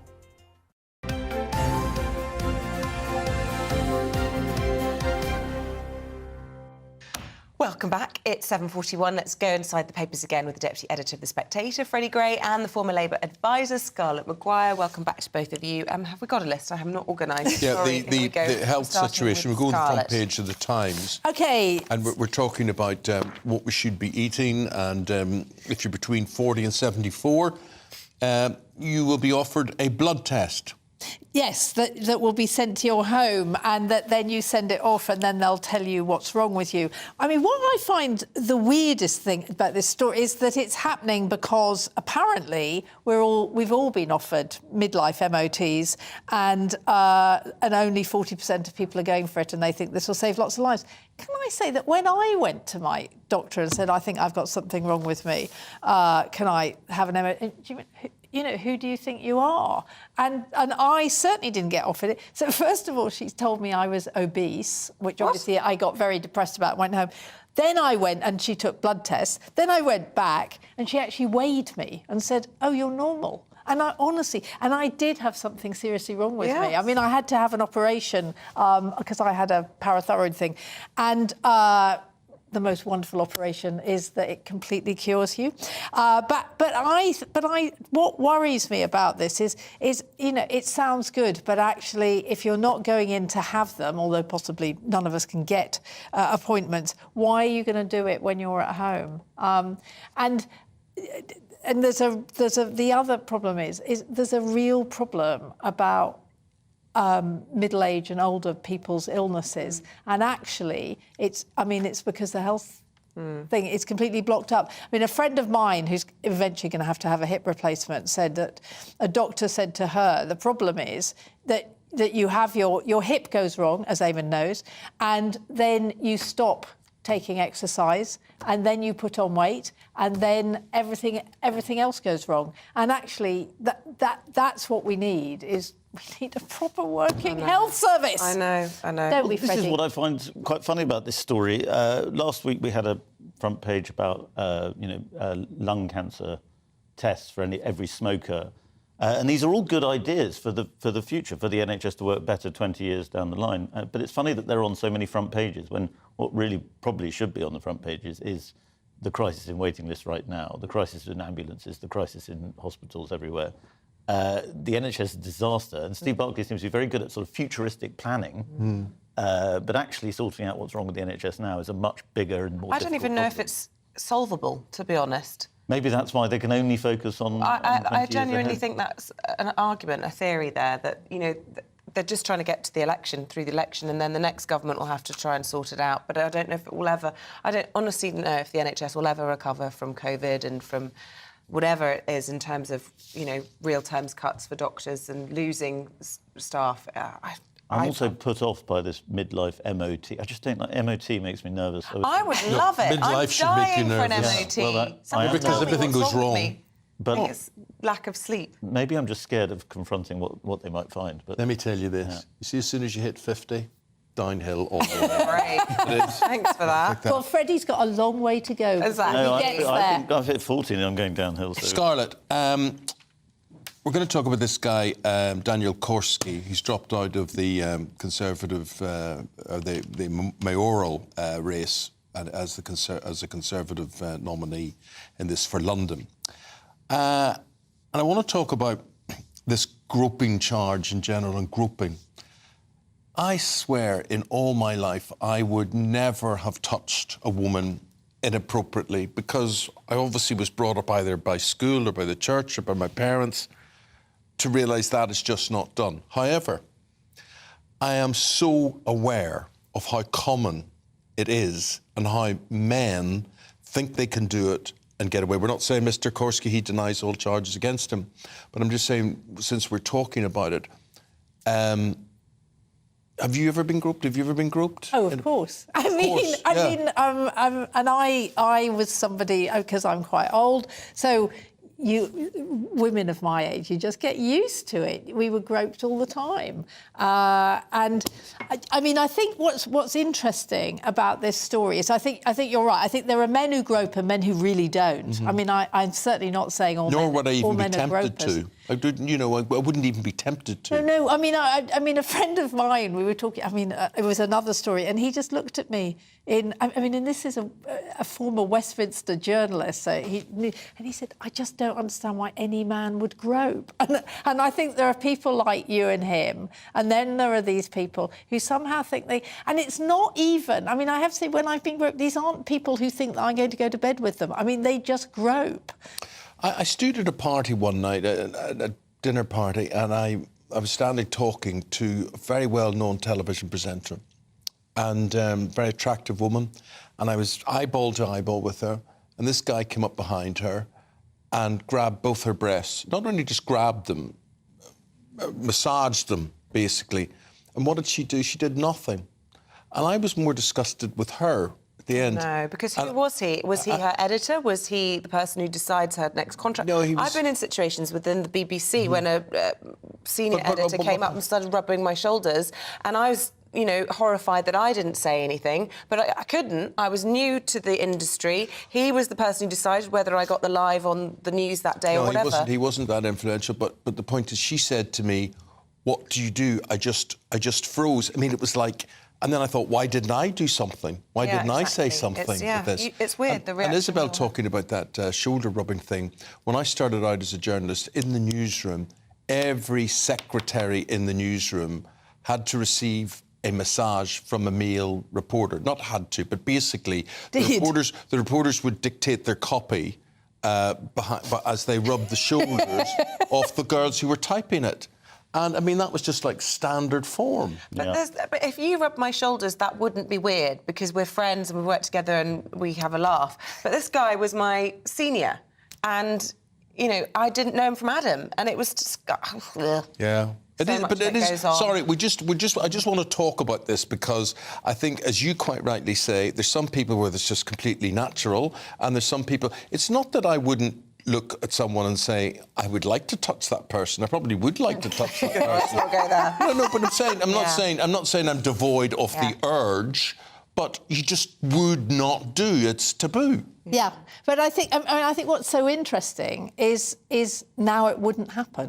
One hopes is that actually that this person, whether he's guilty or not, there is no question that he could not have gone on into an election with that hanging around him, and he totally that's always going to be the first question. It's always going to absolutely, it's going to dominate it all. Whereas as Isabel and I know, I mean, in the old days, it just used to be standard practice. I do think in this specific case, and obviously he denies the allegations, and we make that point very clearly. I do think we are in difficult territory whereby Martha Carney yesterday on, I think it was World at One, got into hot water for challenging and questioning the victim in this, saying, are you absolutely sure, accused of victim blaming, when you are forced to take the word of whoever makes an allegation and it has the power to end a career. Now, I'm not saying that she was making it up at all, but what I do think is if we're doing these trial by media when you don't actually have any proper investigation or formal complaint at the time, we have we careful, because you don't want career-ending situations. If somebody doesn't like your politics and they make something up and no one challenges it. I know, that's absolutely true, and I'm thinking of a case where it probably has happened. But I mean, in this case, actually, Daisy Cooper has made a formal complaint, so it is being investigated properly. And I mean. What I find interesting about the story is the way it has flipped. Is that now we know, as you're right saying. I mean, because of that accusation, he's had to stand down. There is no question that he would have had to have done it. And the point is that it is a message to all these young men. You can't do it. Actually. Okay. I think it is legitimate to say, are you absolutely sure it happened? If the other party's denying it and you're a journalist interviewing someone, I think it's a legitimate question. Well, the women's charities came out saying that it's incredibly hard for women to speak out in these sorts of situations, and if they are publicly doubted, then they won't come forward, and that was the argument against what's described as victim blaming. But you're absolutely right. I mean, there has to be someone, whether it's in a public forum or not, you have to investigate and challenge, because otherwise it's just not... The other part of this story is that, I mean, Kurski was never going to win, even if he became the Tory candidate for mayor. The Tories are not going to win in London, and the Tories don't actually have a good bench of candidates. So it's not worth him to face any flack. Boris Johnson, who's no stranger in the groping, probably often not unsolicited groping, I think, department. He might be re-emerge as somebody who might run for mayor. Sorry, one more. Just this subject's really captured my imagination. Just when you said, it's a message to young men, be careful what you do. I also do think there's an issue as a mother of a young man. He's 7, but you hear these stories about boys in school getting themselves into huge problems, whether it's with sending inappropriate messages or whatever. Boys will be boys. Boys make mistakes, and I also worry about criminalising, victimising. That's not the right word, but you know what I'm trying to say. It's difficult for young men as well. And, yes, there's a warning out there, but there are grey areas. It's difficult for young men, but I mean, on the other hand, the other problem as your son grows up is porn. right, Well, yeah. is actually that the way young men are brought up, not brought up by their wonderful mothers, obviously, as the mother of a son myself, but actually we have a job to do to teach our boys how to respect women. And on the other hand, there are people like Andrew Tate, you know, who do not respect women. And I think it is very difficult being a boy. It's also very tough being a girl because you're expected to say yes to everything. Whatever people our age might be doing, the teenagers, it's tough on both sides. Let's talk about radiators. Freddie, in the Daily Telegraph, Prince Charles front page is turning down the heating in Buckingham Palace. Well, who's in Buckingham Palace? Well, He's exactly. not there. There's no who's there. Well, this is so the Crown Estate's annual report has come out, and it sort of goes through the finances, and it's interesting looking at different papers what they've focused on. Some are saying he's making money hand over fist here and there. Some are saying actually he's cutting down on costs and so on. The heating bills have obviously gone up dramatically in the palace and various royal properties.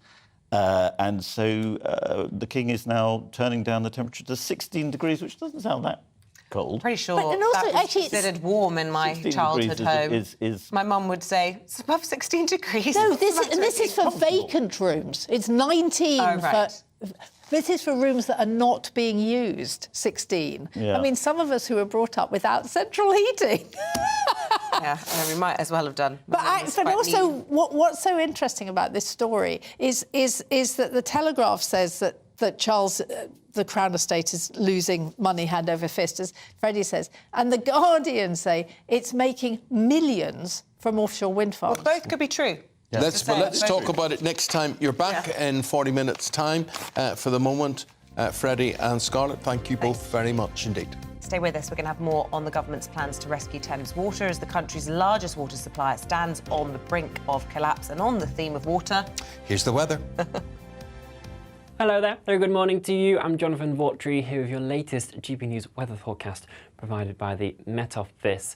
Today is set to be a less humid and fresher day for many of us, partly thanks to this area of high pressure that is slightly building its way in, helping to bring us sort of fresher westerly winds. But we do have this secluded front still lingering across the southeast first thing this morning. Could provide some heavy outbreaks of rain for East Anglia down into southeast England during this morning's rush hour. Could take into the afternoon before it properly clears off parts of Essex and Kent. Elsewhere, though, today will be one of sunshine and showers, particularly across eastern Scotland down into eastern England. Some of those showers could be on the heavy side this afternoon, perhaps with the odd rumble of thunder as well. But if you manage to dodge the showers and see the sunshine, we'll feel relatively pleasant. Highs around 20 to 22 degrees Celsius.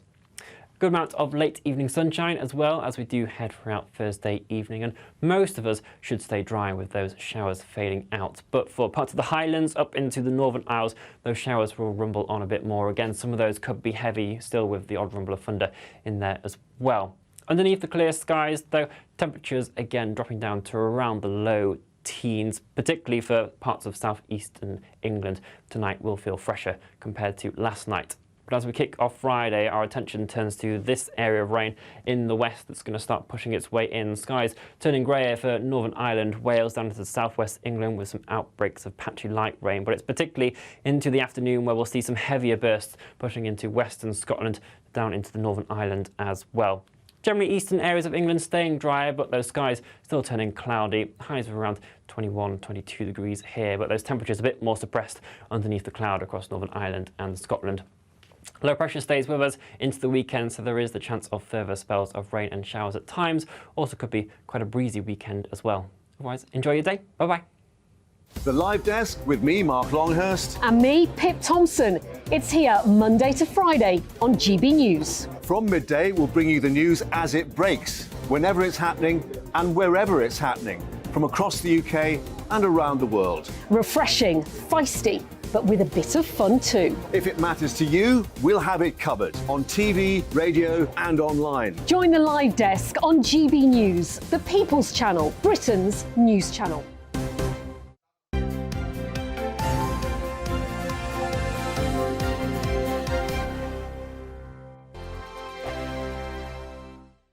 First and foremost, I am a GB News fan, and I was before I was working here. Just love the fact that we're asking the questions that a lot of establishment media won't ask. With a bit of a twist, we not only want to inform you, but we want to keep you entertained. It's worth the drive because you get in and the team's all ready and waiting, they're itching to go, and it's a proper little family. GB News is the People's Channel. It's the audience that makes the programme sing. We're giving our viewers and our listeners a voice. I see the thousands of your letters, tweets, emails, you name it, coming in. Britain is broken.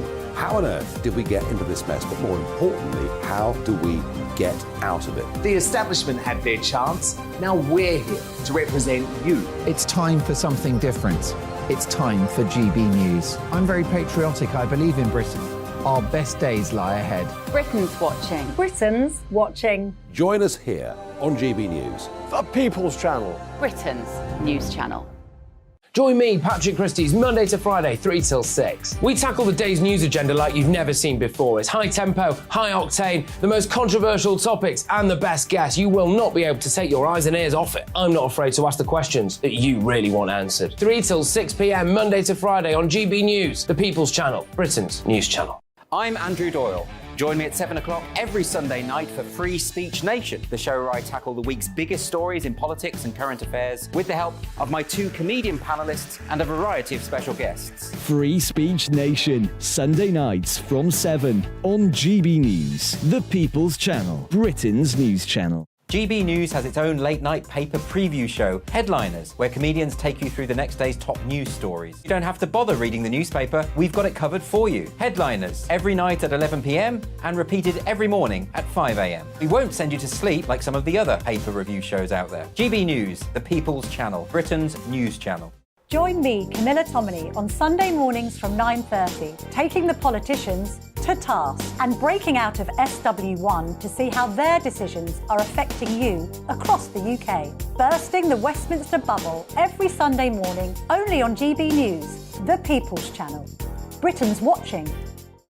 Every Sunday from 11, join Michael Portillo. There will be topical discussion, looking at the week before and the week to come. So kick back and relax at 11 a.m. on Sundays on GB News with me, Michael Portillo. GB News, the People's Channel, Britain's news channel. What you get for breakfast is something that, if we do our jobs right, you will wake up to news that you didn't know the night before. It's a conversation. It's not just me and Eamonn. We want to get to know you, and we want you to get to know us. From 6, it's Breakfast with Eamonn and Isabel. Monday to Thursdays on GB News, Britain's news channel.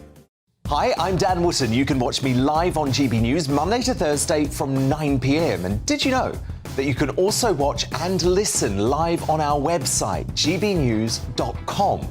You'll always be up to date on the latest breaking news, as well as enjoying the best stories, opinions and shows. You can even join the debate under our live player as you're watching. So head straight to gbnews.com on TV, radio and online. GB News, Britain's news channel.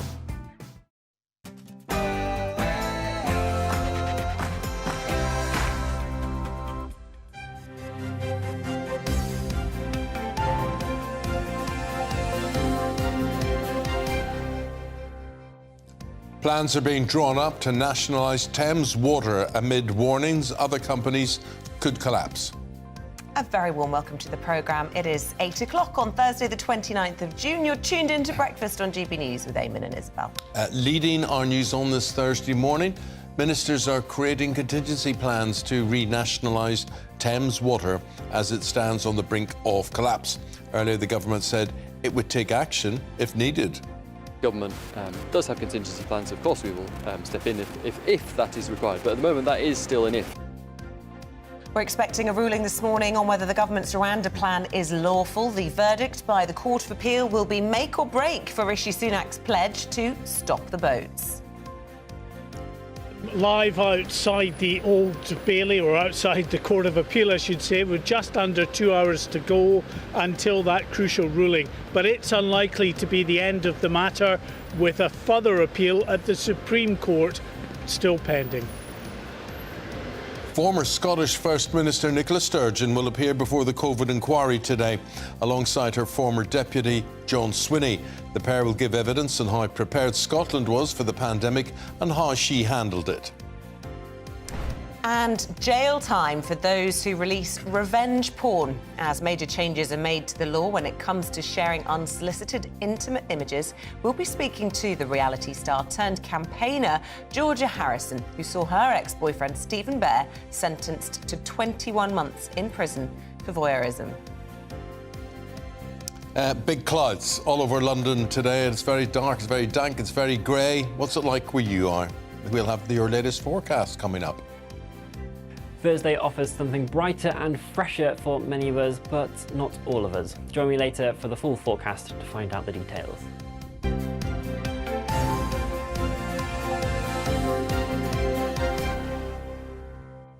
And we've been having a lot of fun this morning. Thank you so much for getting involved. You've really been making us smile. Lip-smacking, thirst-quenching, ace-tasting, motivating, good buzzing, cool talking, high-walking, fast-living, ever-cool fizzing. What am I talking about? Pepsi.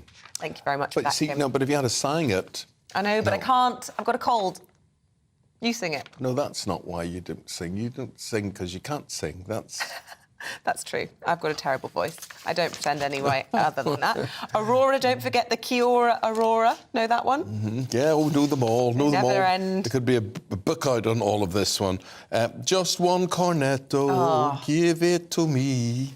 Delicious ice cream from Italy. Yeah? Yeah, that's the one. OK, so we'll end on that. Very good. We'll end on that. Our top story this morning, the government's drawing up plans to renationalise the country's largest water supplier as it teeters on the brink of collapse. Thames Water, which services 1 in 4 households, is currently in emergency talks with the government amid concerns about its ability to operate without a major cash injection. Well, earlier we spoke to the government. They told us ministers had taken measures to avoid this situation.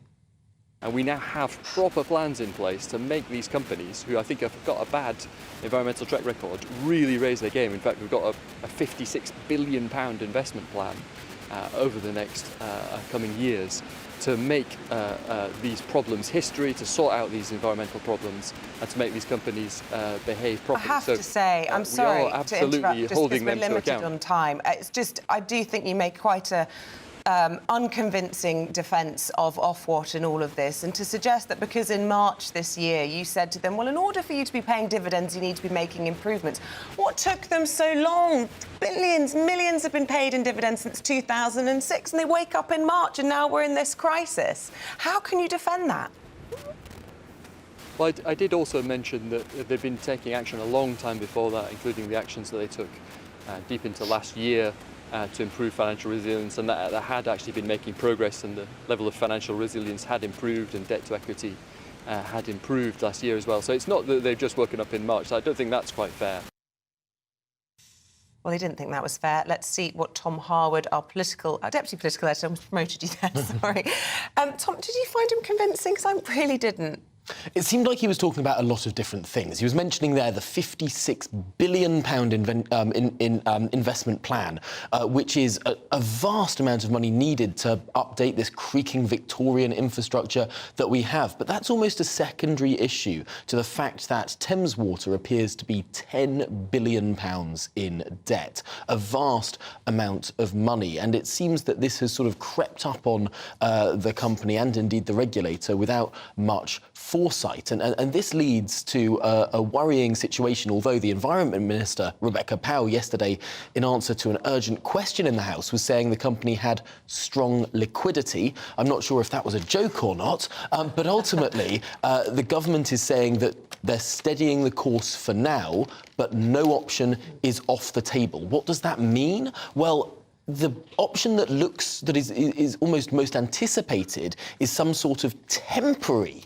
nationalisation, what's known in the lingo as a special administration regime, to come in for a short period of time to frankly sort things out. But I suppose that there's a wider question, and this just highlights it really, is whether or not the utilities companies are appropriate for the free market, given that we've seen evidence now of China, of Abu Dhabi, investment funds coming in, getting themselves really really juicy dividends and putting absolutely nothing into it. And there we are at the end of a crisis, potentially seeing our bills go up by 40%. We're talking about water. We're not talking about something we can do without, perhaps you could do without heating, but you can't live without water. You can't. However, there is also the very strong argument that in order to stop sewage going into waterways in this country, money needs to be spent. And where does that money come from? Does the government borrow yet more money? Coming from the private sector at the moment.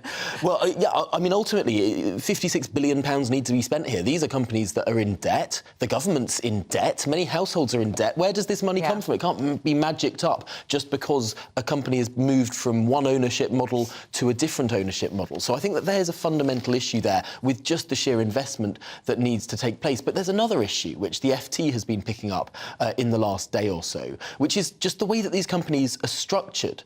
The income is linked to something known as CPIH inflation measure, the consumer price index including housing, but the debt is linked to RPI measured inflation, the retail price index, and that is a higher measure at the moment. It's known as a less reliable measure, really. And because when these companies were privatised, that was sort of written into the regulatory model, what we've seen is the gap between income and debt grow so wide. And that just seems to be something about the structure of this rather than the ownership model. So you've got to ask questions about the regulator as well. What is their role? What were they doing? Why wasn't this seen? Or were these terms for buying into these companies made so attractive in the first place when it all initially happened that it was basically the government saying, look, guys, what do you want? What do you need to make this work? Just get it off our hands, because that's the way it seems to me. Certainly, and I think there are some big questions of the oversight model, of the regulator, and particularly perhaps of this blind spot with regard to these two different measures of inflation, which didn't really matter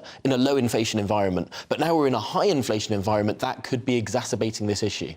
Oh dear, what a mess. It's not the end of all of this, of course. There's 4 other utility companies under examination as well. And we're bringing up the whole question of Royal Mail, train companies, I don't know who else we could go into that have been privatised and they perhaps should never have been. Big questions with regard to that. Of course, there is criticism on the other side when it comes to issues like rail. The railways are nationalised. The train operating companies are privatised. You've got sort of a halfway house system in this country. There are other countries around the world, for example, Japan, which has a fully privatised model where the companies own the track as well and therefore can get value uplift from land and all the rest of it and seem to be more profitable. But yeah, big questions in terms of how all of this stuff has been done, and sometimes the halfway house rather than full privatised model that we've seen. Can we talk about the Privileges Committee? We know, obviously, what that meant for Boris Johnson, standing down from Parliament, but we're expecting now this second report today at 9 a.m. into those MPs who called their committee, their report, a kangaroo court. Certainly, the report into Boris Johnson, a very lengthy report into Boris Johnson, whether or not he misled Parliament, included a bit of a clue saying that the committee was frankly aggrieved at the way in which some allies of Boris Johnson had been talking about members of that committee, talking about the process of that committee. They said they'd bring out an update, a secondary report with regard to the behaviour of some members. The Guardian is reporting it could have strong words about Jacob Rees-Mogg and about Nadine Dorries and potentially other MPs as well. We're expecting the Privileges Committee to publish this at 9 a.m, but we don't know precisely what the detail is and what potential sanctions may be recommended if, for example, a new committee would be constituted to look into these potential breaches. This is not over yet. Whether or not Parliament wants to force a new committee to be constructed to look into this and potentially to offer sanctions to allies of Boris Johnson, as well as just Boris Johnson, that could be on the cards later today. Well, it has the potential to be a very big news day, Tom, with that at 9 o'clock. Thanks very much indeed. And we are also expecting this morning the Court of Appeal to rule on whether or not the government's plan to deport illegal migrants to Rwanda is lawful. Some suggesting that could come out at 9 o'clock as well this morning, or possibly 10, but it's not yet clear. Possibly 11. Who knows? But this morning... Mark White said 2 hours away. So to 10 o'clock, I suppose.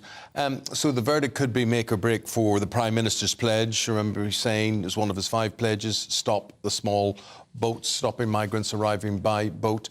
And our Home and Security editor, Mark White, is live now. Let's go to the Royal Courts of Justice, and Mark will tell us. So, Mark, we were just debating the time when this is expected at...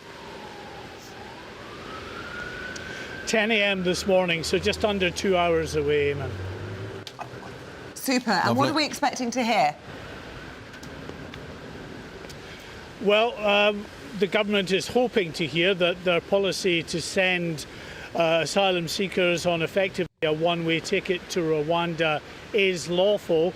And of course, the appellants, a group of asylum seekers and one charity, Asylum Aid, is hoping that their appeal to declare that policy unlawful is successful at the end of the day. This, as I say, is a Court of Appeal hearing. It was originally a decision that was approved in the government's favour in December of last year here at the High Court when 2 High Court judges ruled that Rwanda policy, despite objections from charities, human rights groups and asylum seekers themselves, I think that's was indeed lawful, that those being sent to Rwanda would be given safe haven, their human rights would be respected in that country. They would have an opportunity to make a new life for themselves. It did, though, state that there needed to be more from the government's point of view in terms of vetting those individuals who would be on these planes headed to Rwanda to ensure that they know exactly that the people going on the planes are fit and proper to be sent to Rwanda, and that they don't have an underlying issue that would mean that sending them to Rwanda would not be a safe thing to do. So we'll hear what the Court of Appeal judges have to say. Sadly, though, I don't think this is going to be the end of the matter, even after the Court of Appeal ruling. I think it's very likely that whichever party it is that lose will be given leave to appeal then to the Supreme Court. How long's that going to take? Well, potentially right up until the end of this year. It was in April of last year that Boris Johnson and Priti Patel, the then Home Secretary, announced this Rwanda policy. Not a single flight has taken off since then, and the way things are going, the government have said that they want to ensure that all of the legal process has been exhausted before they do start these flights. We may not see any flights leave this year. Mark, thank you very much indeed. The time approaching 8:15. We're now going to talk about the royal family and the cost to the taxpayer. More than £86 million last year. This is official figures from Buckingham Palace. They include more than £1 million on helicopter journeys, but the overall travel expenditure was down by around 13%. See, do you know, I hate these selective statistics. £1 million in helicopter.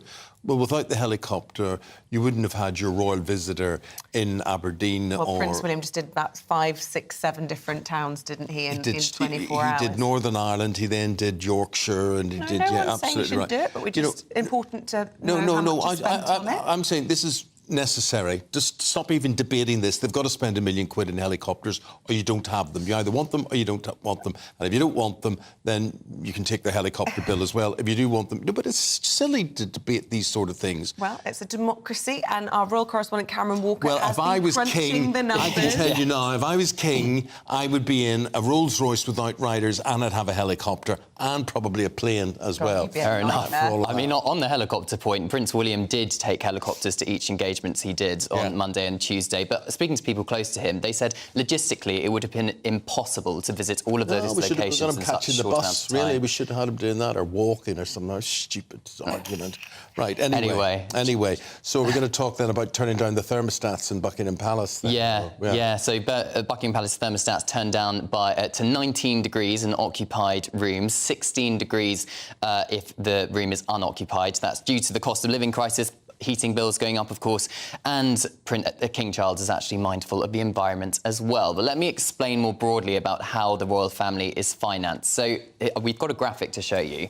Something called the Crown Estate is a big property portfolio of lands and properties in the seabed around the United Kingdom owned by the Crown, and the King surrenders all of those profits back to the Treasury.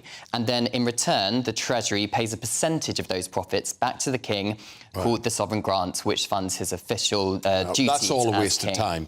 That's all a waste of time. It's ridiculous that this is the seabed around the country, right? Yeah. That they own, that is given to the royals, right? That should go straight to government. That should go straight to central government. Why are we piddling about that?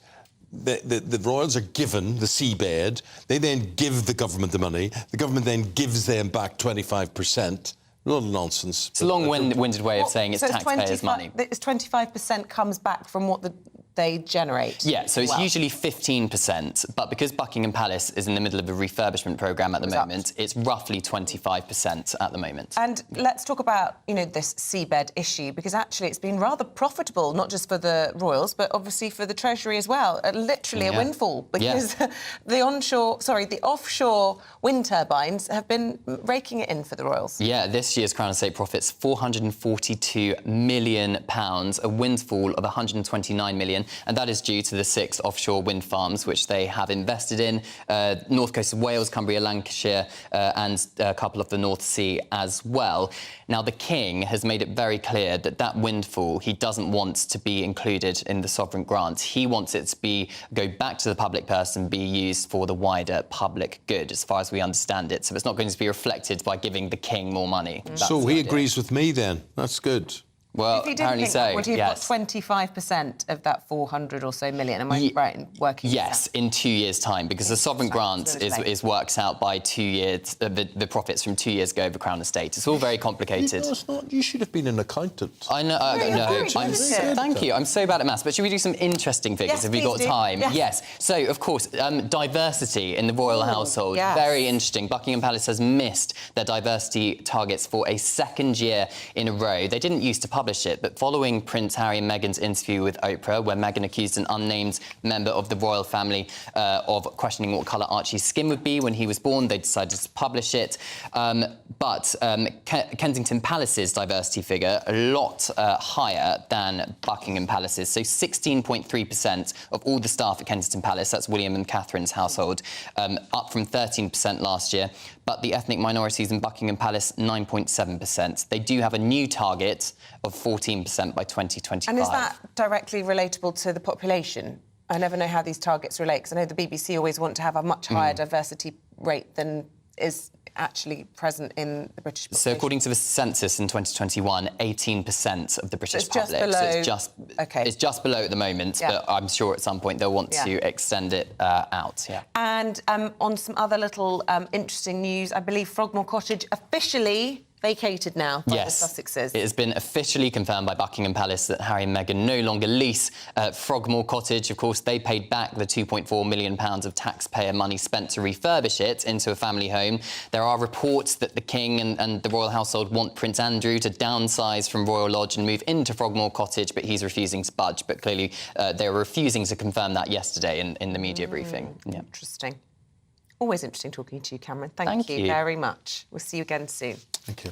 The time, 8:20. Let's bring you up to date with the other big news stories of the day. The American Coast Guard says presumed human remains have been recovered from the wreckage of the Titan submersible. Medical officials will analyse those remains, which were discovered when debris from the craft were retrieved from the ocean floor around the sunken Titanic yesterday. Scotland's former First Minister Nicola Sturgeon and the former Deputy First Minister John Swinney will both give evidence to the UK's COVID-19 inquiry today on how prepared Scotland was for the pandemic and how she handled it. Ms Sturgeon's repeatedly said that the pandemic was the hardest thing she ever had to deal with in her political career. Pop star Madonna has postponed her tour after spending several days in intensive care.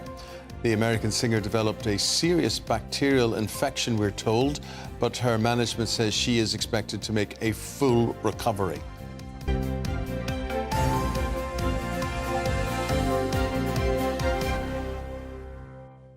I see the timing of this Virgin Galactic flight is due to take off today, boldly going into its first commercial space flight. But the timing of it, just, a few days on from that tragedy down in the, what would you call it, the North Atlantic? Cape Cod with the Titan submersible. It just makes me worry about sometimes pushing the boundaries, but obviously lots of people were very excited about this taking off from New Mexico. We'll be discussing this and the future of travel after this.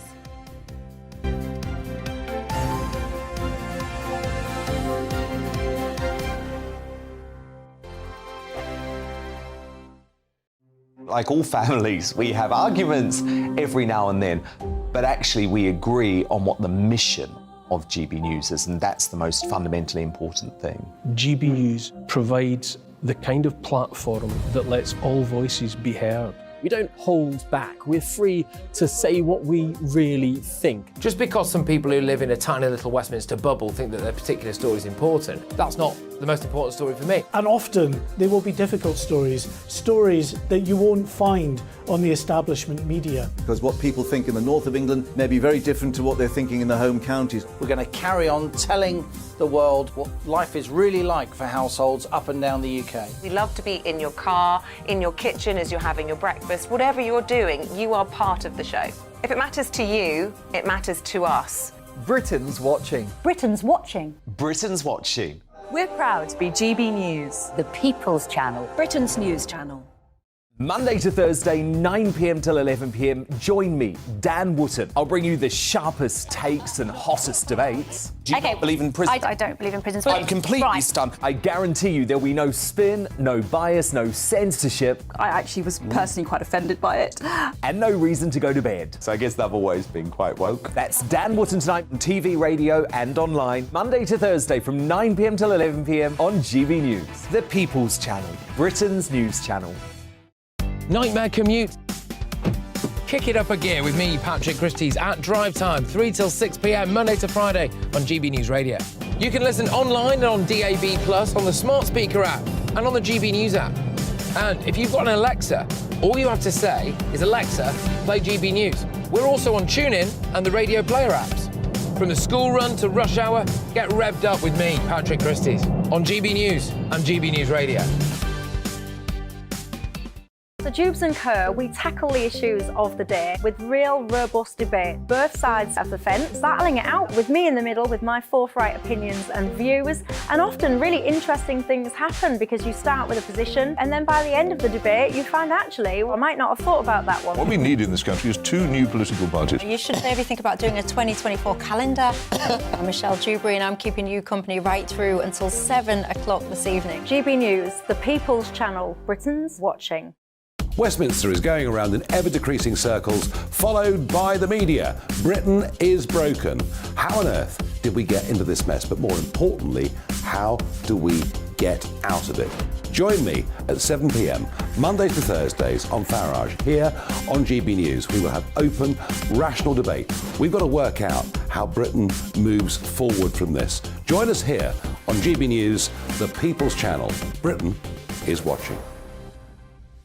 You've probably seen politicians interviewed 1,000 times, but we do it differently. We find out who they really are, we don't shout, we chat, and hopefully we bring a bit of light, not just heat. Did you know Kate Moss? Apparently.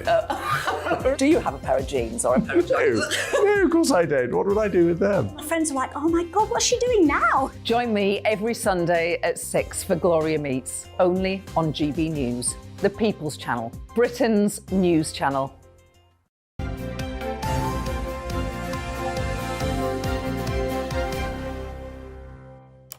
Very nice to see you again. It is 25. That clock we have here is so small. I'd need binoculars to read that. What, that giant one on the wall? No, I was talking about this one on the camera. I'm looking at so it's 25. Thanks for pointing that one out in the wall. That's good. That's new to me today. Good, that helps. Good. Pleased to hear it. Well, yes, as Amy says, it's coming up to 26 minutes past 8, and we've got lots more for you, including the changes on revenge porn. Absolutely historic moment, thanks to this woman, Georgia Harrison. We'll be speaking to her in around 20 minutes' time. This is seen really as a game changer for the next generation. Just after 9, Thames Water, of course, on the brink of collapse. We're going to be asking Labour if they would return to a Corbyn-era policy of utility nationalisation. And you can have your view on this one by getting in touch the usual ways that you do. And I was just looking for stuff there. Water companies. Want to read some? Just by and large, you're saying you're not fans of these water companies, it has to be said. Penny says, let the company go to the wall and the shareholders take the hit. Yeah. And we're also talking about groping. Hilary says, why did that woman wait 10 years to make the allegation? There should be a statute of limitations, says Richard. Groping women 40 years ago was commonplace, says Wendy. We basically laughed it off, though we certainly didn't like it. And Mark says, it upsets me that the view is it's only men who grope. As a young man, I was groped by a female who was in a more senior role. Please cover this too. It does apply to both sexes. There we go. Done that. Job done.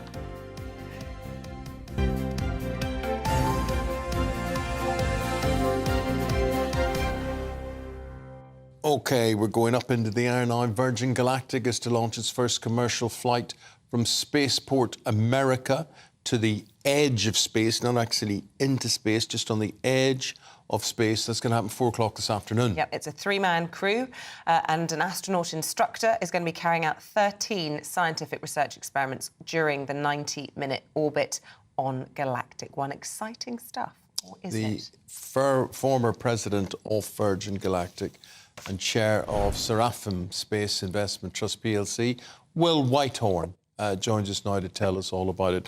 Will, we wish you well. We wish everything's going to be good today and very, very exciting. But also, I think after what happened to the Titanic submersible, a lot of people are worried and perhaps the appetite just mightn't be there for this sort of thing at the moment.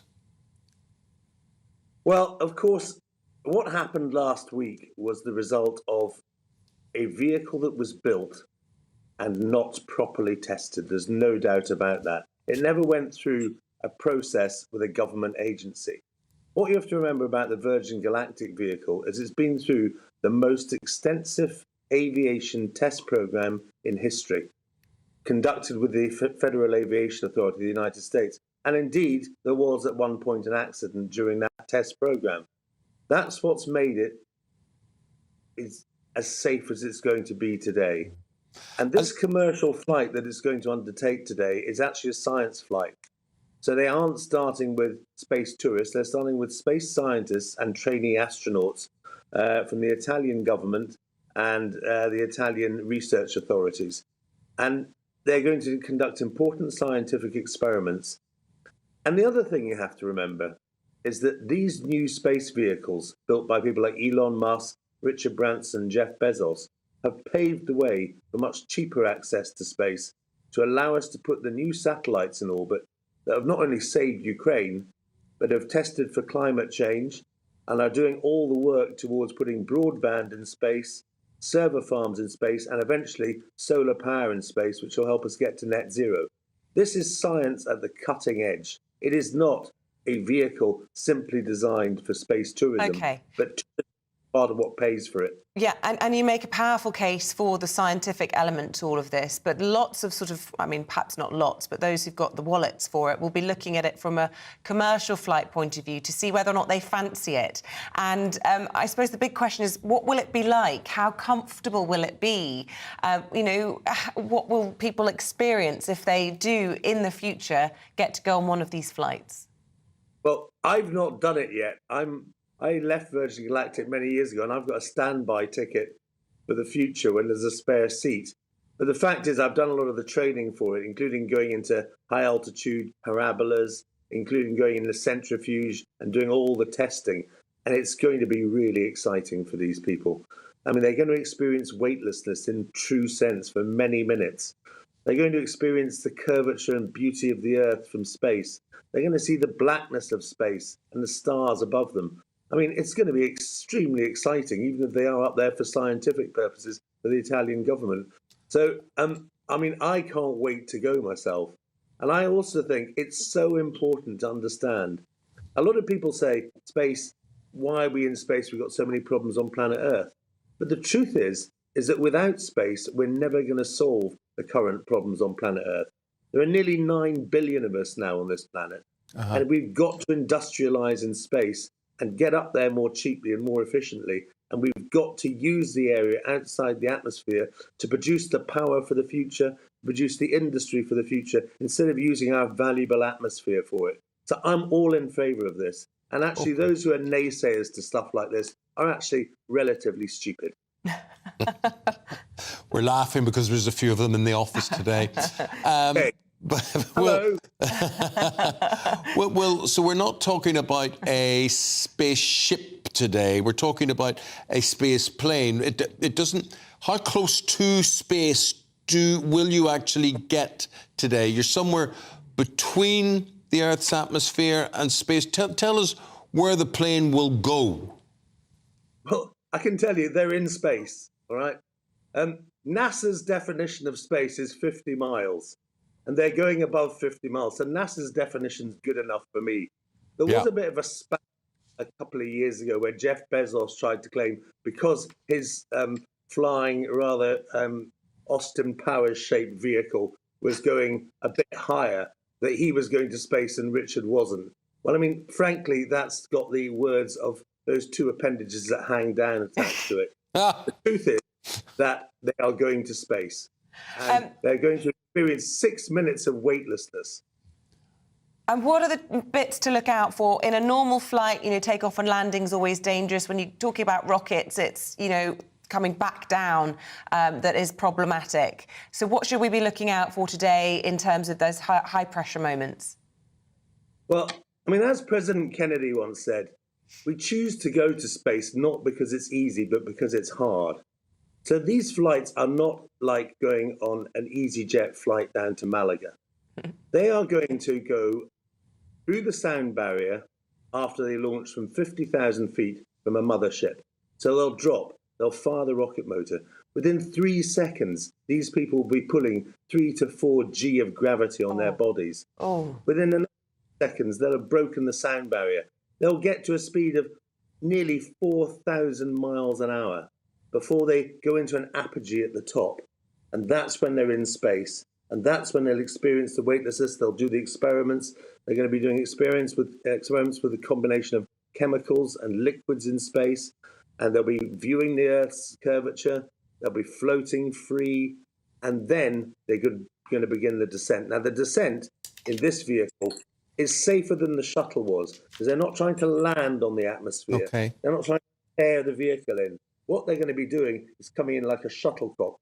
Well, they'll be dropping in, but that itself is not that safe, of course, in normal terms. The main thing is we wish everybody well. We wish everybody well. Will, we've got to say goodbye to you, my friend. You've been you're a loss to the space industry, we have to say. What are you doing now? Well, what do you need? I'm in the space industry now. I'm actually investing. The company I've got has invested in 28 space companies, many of them in the UK. It's called Seraphim Space Investment Trust, and we are doing a big job of investing in the future for people in space. Very good. Very good. Could talk to you for a long time, my friend. You're very enthusiastic about it. But as we were just saying there, just safety for everybody. We hope everybody comes back safe. Yeah. Thank you very much indeed, Will Whitehorn. If you don't believe in space travel, you're stupid. Stay with us as Madonna postpones her world tour after being struck down with a bacterial infection. All the details in the papers next.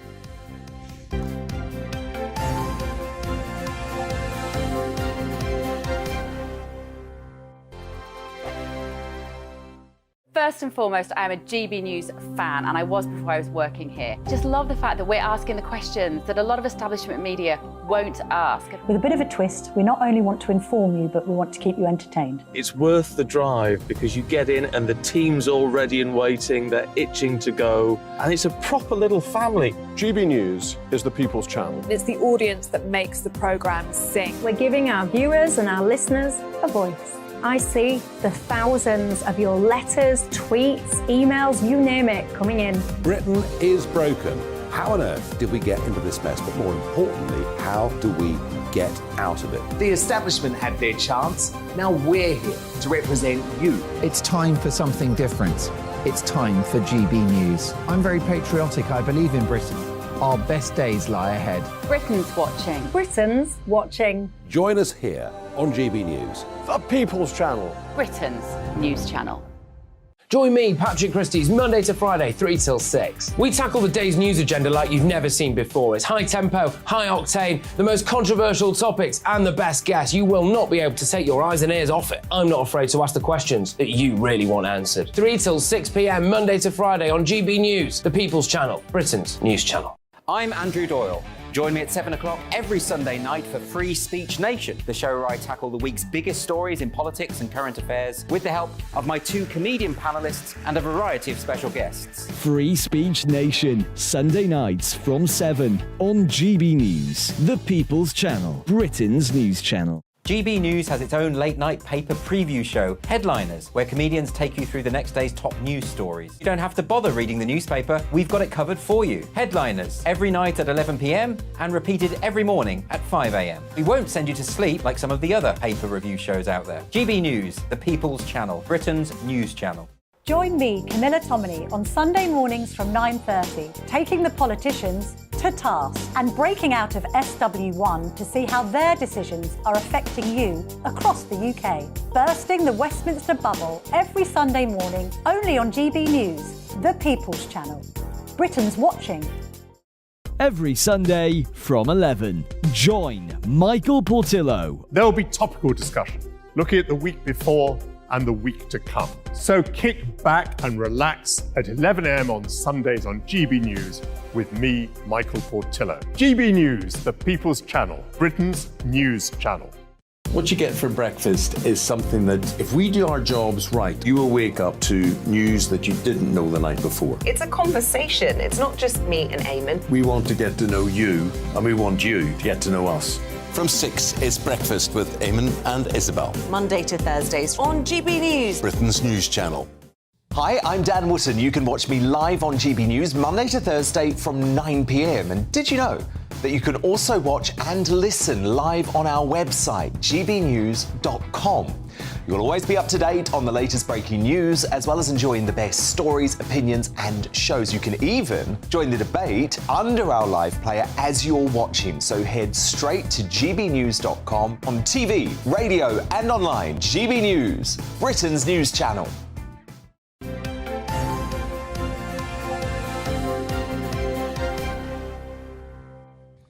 We welcome back into the studio Freddie Gray and Scarlett Maguire for a look through the newspapers. We're going to begin with the Daily Telegraph. This is page 6, and it concerns the COVID inquiry that is going on and revelation about Matt Hancock and care homes. What can you tell us, Scarlett? So Matt Hancock said that he didn't know how many care homes there were and how many people were in it. And you just think that when he says, you know, I've put an arm around the care homes and they're all safe, which we obviously know was never true, that not even knowing how many. I mean, there are many, many problems that will come up in the COVID inquiry and terrible, terrible legacies. But one is certainly people in care homes. I mean, you know, the way they died, that nobody was allowed to see them. And so the ongoing problem after that. But you know, he was health secretary at the time, and he had a team. I mean, it wasn't just him. That there was a social care person who actually should have been in charge and should have been knowing about it. And I mean, it is terrifying. And he writes a whole book about how wonderful he is. And then we find out this. Well, it depends. Is it a question that he was asked there and then, how many care homes are there? I'm sorry, I don't know. Or is he saying that even while he was health secretary, he still didn't know? He was saying he didn't know, and that when he asked... Nobody else knew. Nobody else knew. And actually, the care home people are saying, we did and we told him. Right, OK. I mean, they are very, very cross about it. So, I mean, of course, if you go to something and you go, I don't know, yeah. You know, I'll give you the answer later. No, but this was what was going on at the time. I mean, that's... the more we find about COVID and what happened at the very beginning is I mean, it shows why so many things went wrong. I mean, including, can I say, Gavin Williamson, Secretary of State for Education, who clearly thought it was below him and never, ever did anything to plan about schools, which is another legacy, is school children. He also is still talking about lockdown as though it was one of the most effective things that's ever happened, and I just think the evidence now shows that it wasn't. And the WHO are the same, World Health Organization the same. They think that the response next time has got to be quicker lockdowns, which is arguable, and deeper and longer lockdowns if necessary. It's just not. It's not feasible. It doesn't work on a medical level. But also it destroys the world economy. Yeah, and the wrecks NHS. children's lives. Well, and other people's lives. I mean, children in particular. But actually, I mean, a friend of mine had a serious breakdown afterwards. Said, of course, COVID helped. The isolation. Oh, I mean, you were in a family, and I'm sure there were many problems. That was no walk in the park. Let me tell you. No, but living alone was just awful. Yeah. Right. Well, you talked about schools there, Freddie, and here's something that really surprises me, and this is about Latin as a subject in state schools. Tell us more. Yes, those who predicted the death of Latin will have to perform a mea culpa, says the Times, because it is now the fourth most learnt language in schools. It's going up. After French, German and Spanish. French is still top. Mandarin is now fifth, so that shows you the way the world's going, I think. But Classics for All, which is a charity that pushes Latin a lot in schools, has been really successful at proving how useful Latin is, and it is very, very useful. But sorry, I really find this hard to believe. It is the fourth most taught language in primary schools? In primary schools, yeah. State primary schools? State and private, I think, yeah. But I began Latin at primary school, and I think if you're taught it well, I mean, I think the problem with Latin is you're given these great big things about wars, bellum, and you go on and on and on and about that. But actually, if it was taught as part of the Roman Empire and all these wonderful things that happened. English to teach you, the basis of language. Where English comes from. And I think the primary element is key because it's a great route for learning other languages. Absolutely. I've never heard of anybody being taught Latin at primary school, but I haven't either, I have to say. Yeah. I wasn't. My children aren't yet, but then they're quite low down. My children are at state primary and they learn Latin. Gosh. Good, interesting. OK, Prince of Wales has made clear he's not happy with gambling companies sponsoring football shirts, so he's really doing some laudable things at the moment, Scarlett. I know. I mean, I couldn't believe for once I'm on absolutely the side of royalty. It's always appalled me when you watch football on the TV and there are these gambling things, and then all around are gambling ads, and then if then in the ad breaks it's all gambling. I mean, people are dying because of gambling. It is a terrible, terrible addiction, and probably not as bad as cigarettes, and thank goodness that cigarette companies are no longer allowed to do it. But actually, football companies, there are lots and lots of people who could sponsor them, and because it's often Premier League, and we should be thinking hard about how to do it and how to be responsible. And thank goodness that the Prince of Wales has come out with it. I agree with you, thank goodness, because football is like all sport is greedy. They're greedy for money, and they get money, and gambling feeds them quite a lot, so you don't bite the hand that feeds you. But when I started out in TV in October 1980, for instance, you weren't allowed to have... I worked on a farming programme, and you weren't allowed to have, say, potato adverts or crisp adverts or anything like that in the ad breaks for the farming programme. See, these were rules for that. Now, whatever happened to these rules? Because, as you say, you can now have football and it's just advert after advert with betting. Half-time bet, I don't even understand mathematically, 4-1 on, United to draw or whatever, but by half-time. The thing is, Freddie, when I go to a sporting event, honestly, I get really disgusted if I'm with someone and they're not talking to you, or they're not talking about the game we're watching, be it cricket, be it golf, be it football, because they're on their phone and they're placing bets. I'm sorry to confess, I'm one of those people. Right. I quite like betting during a football match. I think I've been generally a responsible gambler. Definitely there have been moments where I've gambled a little irresponsibly. But I do think, obviously there's a lot of anger at gambling companies and a lot of problem gambling and so on, and they need to be more responsible, and everybody accepts that. They are quite heavily regulated already. I think a lot of people in this country like to have a bet every Saturday. I don't think it's a harmful activity. And I think it should be down to the responsibility of the individual to control their own gambling. But Freddie, have you ever felt you could have gone into... Oh, definitely, but that's because I'm a very reckless, bad person. But then you won't be alone. But I don't in that. blame the gambling companies for that. I blame myself.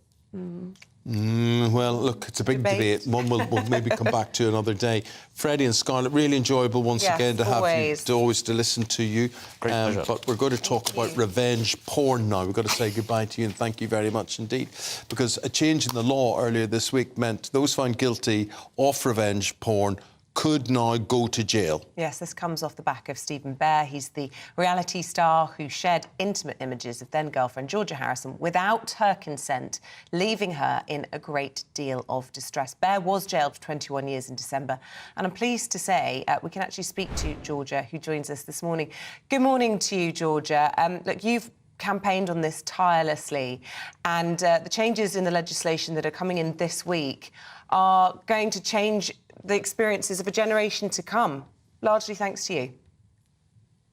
Thank you. I mean, the changes are just so exciting. I've been campaigning for a very long time, and obviously, when it comes to my case, I say I was lucky, but it's not really lucky, but I could prove that there was an intent to cause distress, because there have been multiple conversations where I had said how much it would cause me distress if the video was to go viral, but so many people don't have that. And after what happened to me, I had so many men and women reaching out to me and saying, you know, I don't have a right to go to the police. I don't have a right to justice because I can't prove that this person intended to cause me distress. However, they've near enough ruined my life. I feel like I've got nothing to live for. Why should I not be entitled to justice in the way you are? And that's why I've done everything I can to campaign to have things change. And apparently everything is going to change. So it's really exciting news for me. Well, Georgia, respect to you. And I don't know the full details of what was released about you or how bad it was and your experience was. And I'm sure it was awful. But I'm just, for the first time, I've just read what Stephen Bear's penalty was. And if it was just revenge porn alone, 21 years in jail. There's people who commit murder who don't get 21 years. There are. I mean, am I missing? 21 months? It just said 21 years on the. Did it? That couldn't be right. Even I would have said 21 years is a bit heavy. Right. So what was it? 21 months. 21 months. Right. Okay. Sorry. That takes. What do you feel as that then as a sentence for Stephen Bear, and what are your feelings towards him now and how he behaved? I think it was a fair sentence. I truly think, not just from the crime he caused, but from the way he held himself over the years in the lead up to the trial and outside the trial. It was very clear that he had no remorse. He had like a complete lack of empathy for the pain he caused me. And I truly feel he did deserve to go to jail to somehow, I mean, even not just for society, but also for himself. But I'm not a hateful person. I don't spend a lot of my time thinking about him anymore. Like, if anything, the best outcome for him would to be that he realises what he'd done wrong and somehow tries to rehabilitate himself and carry on with his life as a better person. But, you know, that's his path and that's my path. I just concentrate on my own journey for now. And it's amazing that you've used that journey to try and benefit other people. And I just want to explain some of the changes that are coming in as a result of that to the online safety bill. It's not just about distress. Thanks to you, victims will no longer have to prove their perpetrator's intent to cause distress, alarm, embarrassment, or even for sexual gratification. It's seen as a significant step. And before that, people like you, victims, were in court having to. The burden of proof was on you to prove that you had been distressed in any way. I mean, that's obvious. I mean, the fact that the law was any other way is an absolute outrage, frankly. How hard was it? What was the reception you got when you started talking about this? I mean, obviously, lots of people reached out to you, but, you know, at what point did you think, actually, we could effect change here? You know, we have to bear in mind as well, it's no longer just an intent to cause distress. Like with the rise in subscription platforms, so many people are doing this for monetary gain, and that was not included in the law whatsoever. And that really blew my mind, because I feel like that's one of the main motivators for this sort of a crime. And yeah, as soon as I started campaigning, I never expected the ball to start rolling as quick as it did. Ed Balls from GMB actually introduced me to Caroline Noakes, the MP, who said she's going to do everything she can to try and get this move forward. But everyone sort of said, you know, don't hold your breath. It is really hard to get things across the line in government, and it may take some time. So I was expecting it to take, you know, months, if not years. And when I got to meet with the Lord Chancellor, I really did think it would be like an initial meeting of me just addressing what the issues were and us having a discussion about trying to somehow move things forward. But I found out literally the day before we met that actually the government had completely taken on board everything I was saying, and they'd already okayed making amendments and putting this all into the online safety bill. So to me, it was just a miracle, and I'm still mind blown that it happened so quickly. And I think it's a real testament to Britain and our government that they actually listened and made the relevant changes as quick as possible. What about you, Georgia? Where are you at now? Because, I mean, the internet being the internet, once things go out there, they tend to stay out there. Have you been able to pick yourself up, and have you been able to turn what was an incredibly negative thing into a positive? Yeah, most definitely. I am quite a resilient person, and I believe you can't choose what life throws at you. You can choose how you deal with each situation, and that's what defines you as a person. And no matter what life throws at me, I'll always do my best to stay strong and stay positive and do what I can to turn things around. So I just really do feel empowered at the moment. I feel happy in my life. I feel very healed. And, you know, although the court case was a few months ago, the incident happened to me almost 3 years ago now. And I'm lucky I've just got a really supportive family, a supportive fan base, and also the right connections to seek help and therapy and everything that I needed to get me over what happened. Honestly, you're so inspiring, level-headed, articulate, intelligent. It amazes me you were ever anywhere near Stephen Bear, frankly. But can I just say, there'll be people watching this, whether they're watching it online at a later date, who perhaps are going through what you went through in the immediate aftermath, those first few moments when your blood runs cold and you suddenly realise, oh, my goodness, this material's on the internet. My parents are going to see this, my siblings, my future husband, perhaps even my children. What would you say to them in those initial moments, and how can they build themselves and put themselves back together? I just think, you know, absolutely stay calm. Firstly, you've got nothing to be ashamed of, and it feels like your world's falling apart when something like this initially happens, and that nothing will ever be okay again.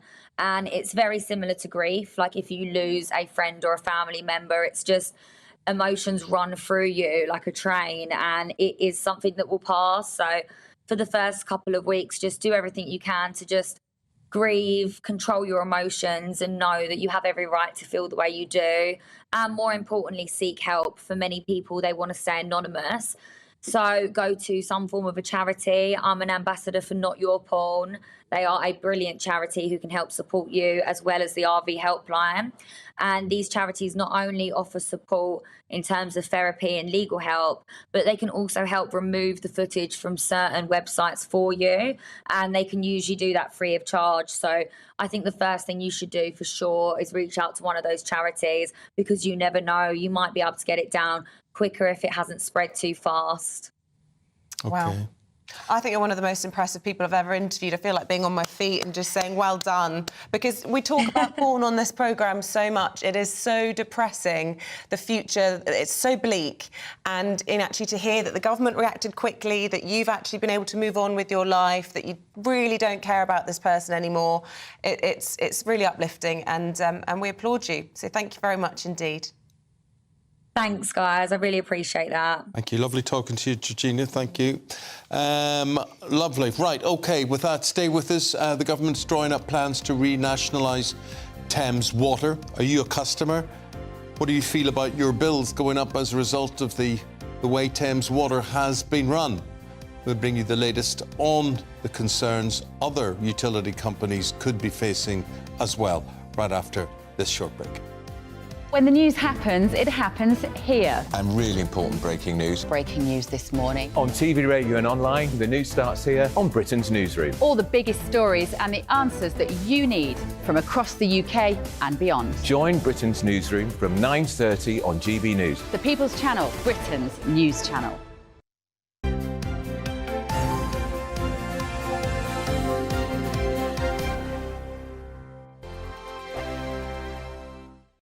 Like all families, we have arguments every now and then, but actually we agree on what the mission of GB News is, and that's the most fundamentally important thing.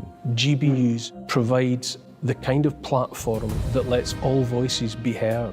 We don't hold back. We're free to say what we really think. Just because some people who live in a tiny little Westminster bubble think that their particular story is important, that's not the most important story for me. And often there will be difficult stories that you won't find on the establishment media. Because what people think in the north of England may be very different to what they're thinking in the home counties. We're going to carry on telling the world what life is really like for households up and down the UK. We love to be in your car, in your kitchen as you're having your breakfast. Whatever you're doing, you are part of the show. If it matters to you, it matters to us. Britain's watching. Britain's watching. Britain's watching. We're proud to be GB News, the People's Channel, Britain's news channel. Monday to Thursday, 9 p.m. till 11 p.m. Join me, Dan Wootton. I'll bring you the sharpest takes and hottest debates. Do you not believe in prison? I don't believe in prison. I'm completely stunned. I guarantee you there'll be no spin, no bias, no censorship. I actually was personally quite offended by it. And no reason to go to bed. So I guess they've always been quite woke. That's Dan Wootton tonight on TV, radio and online. Monday to Thursday from 9 p.m. till 11 p.m. on GB News. The People's Channel, Britain's news channel. Nightmare commute. Kick it up a gear with me, Patrick Christie's, at drive time, 3 till 6 p.m, Monday to Friday on GB News Radio. You can listen online and on DAB+, on the smart speaker app and on the GB News app. And if you've got an Alexa, all you have to say is, Alexa, play GB News. We're also on TuneIn and the Radio Player apps. From the school run to rush hour, get revved up with me, Patrick Christie's, on GB News and GB News Radio. So Jubes and Kerr, we tackle the issues of the day with real robust debate, both sides of the fence, battling it out with me in the middle with my forthright opinions and views. And often really interesting things happen because you start with a position and then by the end of the debate you find actually, I might not have thought about that one. What we need in this country is 2 new political parties. You should maybe think about doing a 2024 calendar. I'm Michelle Dewberry and I'm keeping you company right through until 7 o'clock this evening. GB News, the People's Channel, Britain's watching. Westminster is going around in ever-decreasing circles, followed by the media. Britain is broken. How on earth did we get into this mess? But more importantly, how do we get out of it? Join me at 7 p.m, Mondays to Thursdays on Farage, here on GB News. We will have open, rational debate. We've got to work out how Britain moves forward from this. Join us here on GB News, the People's Channel. Britain is watching. You've probably seen politicians interviewed 1,000 times, but we do it differently. We find out who they really are, we don't shout, we chat, and hopefully we bring a bit of light, not just heat. Did you know Kate Moss? Apparently. Do you have a pair of jeans or a pair of jeans? No, of course I don't. What would I do with them? My friends are like, oh my God, what's she doing now? Join me every Sunday at 6 for Gloria Meets, only on GB News, the People's Channel, Britain's news channel.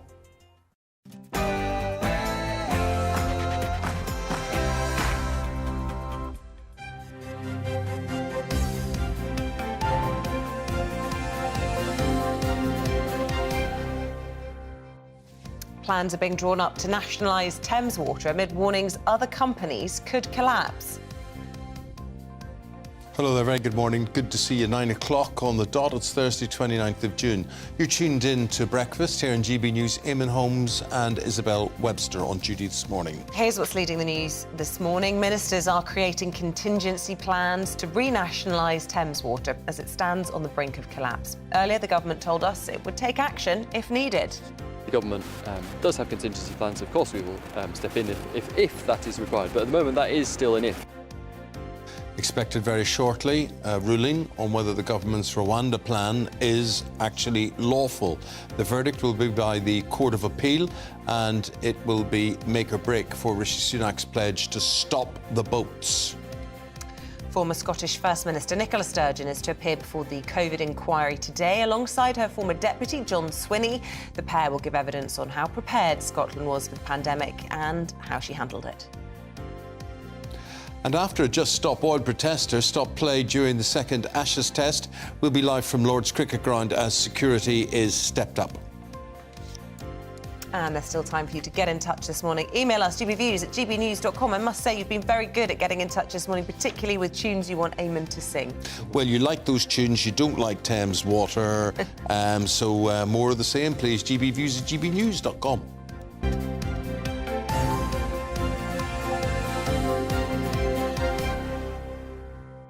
So the top story this half hour of the programme, the government drawing up plans to renationalise the country's largest water supplier as it teeters on the brink of collapse. Yes, Thames Water, which services 1 in 4 households, is currently in emergency talks with ministers amid concerns about its ability to operate without a major cash injection. So earlier on the programme, the government told us that ministers had taken measures to avoid the situation. Have proper plans in place to make these companies, who I think have got a bad environmental track record, really raise their game. In fact, we've got a £56 billion investment plan over the next coming years to make these problems history, to sort out these environmental problems, and to make these companies behave properly. I have to say, I'm sorry we are absolutely to interrupt, just holding because them we're to account. limited on time. It's just, I do think you make quite a unconvincing defence of Ofwat and all of this, and to suggest that because in March this year you said to them, well, in order for you to be paying dividends, you need to be making improvements. What took them so long? Billions, millions have been paid in dividends since 2006, and they wake up in March and now we're in this crisis. How can you defend that? Well, I did also mention that they've been taking action a long time before that, including the actions that they took deep into last year to improve financial resilience, and that had actually been making progress, and the level of financial resilience had improved, and debt to equity had improved last year as well. So it's not that they've just woken up in March. So I don't think that's quite fair. OK, so that was Neil O'Brien, MP, Parliamentary Under-Secretary of the Department of Health and Social Care, joining us in the studio, political commentator and former politician Norman Baker on all of this one. Norman, we just think back to when these companies were privatised, and it just seems to be that the government of the time agreed to anything and everything just to get the utility off its hands. Yes, there was a philosophical view from Mrs Thatcher's government that they should privatise wherever they could. That was the theme of the day. I have to say I've been around the circuit long enough to have been actually opposing that very strongly in 1989, because water is an essential resource which you shouldn't have in private hands, in my view. And also it's a monopoly. If you privatise a monopoly, then it's what you get. There's no competition if you're in Thames Water area or Southern Water or anyone else. And the reality is they have underinvested over the years. We've got massive sewage discharges into our seas. We've got water bills going through the roof, apparently, to pay for improvements. And in the meantime, having had a clean slate in 89, because the government cleaned the books for them, so there was no debt in 89, they've now got massive debts. Why? Because they've been handing out huge amounts in bonuses to their top executives and dividend payments to shareholders. It's an absolute massive debt. You mean massive? It's billions. Billions, not millions, billions. Yeah, it's an absolute disgrace. 14 billion. So what should happen, in my view, is what happened with Railtrack, which is the nearest comparison. Remember Railtrack, which was a basket case on the railways in about 2002. Special procedures should be brought in. I think they're called special measures, which means that the companies effectively wound up and the shareholders take a loss. And why shouldn't they? The public's paid enough for water and water shareholders. Let them hand it over to the public and the shareholders pick up the bill. Norman, just while we've got her, we'd like to cross now to the Shadow Leader of the House of Commons, and that's Thangam Debonair MP. Thank you very much indeed for your time this morning. Not necessarily your subject, but we'd love to hear your view on Thames Water as it stands, and what's to be done about Thames Water. Well, I mean, it's a disgrace, isn't it, that there are 15 million people who are Thames Water customers. That's nearly a quarter of the UK population who are waking up today not knowing if they actually have a viable water company providing the most essential of essentials, that is clean water, through their taps. We also know that people up and down the country think it's a disgrace that we have sewage on our beaches and our rivers aren't safe to swim in an island nation. And meanwhile, the bosses of water companies have been pocketing large bonuses. Now, you ask what should be done. I think that the government at the moment is just failing to take responsibility for this crisis. Where have they been for the last weeks and months? Why is it only now that they're trying to sort something out? That's the first thing. The second thing that needs to happen is they need to make sure that the regulator is using their powers and, if necessary, instructed to have new powers. So if they could right now be reminding the regulator that they already have the power to cap customers' bills, that would be something that would really help people struggling with the cost of living crisis right now.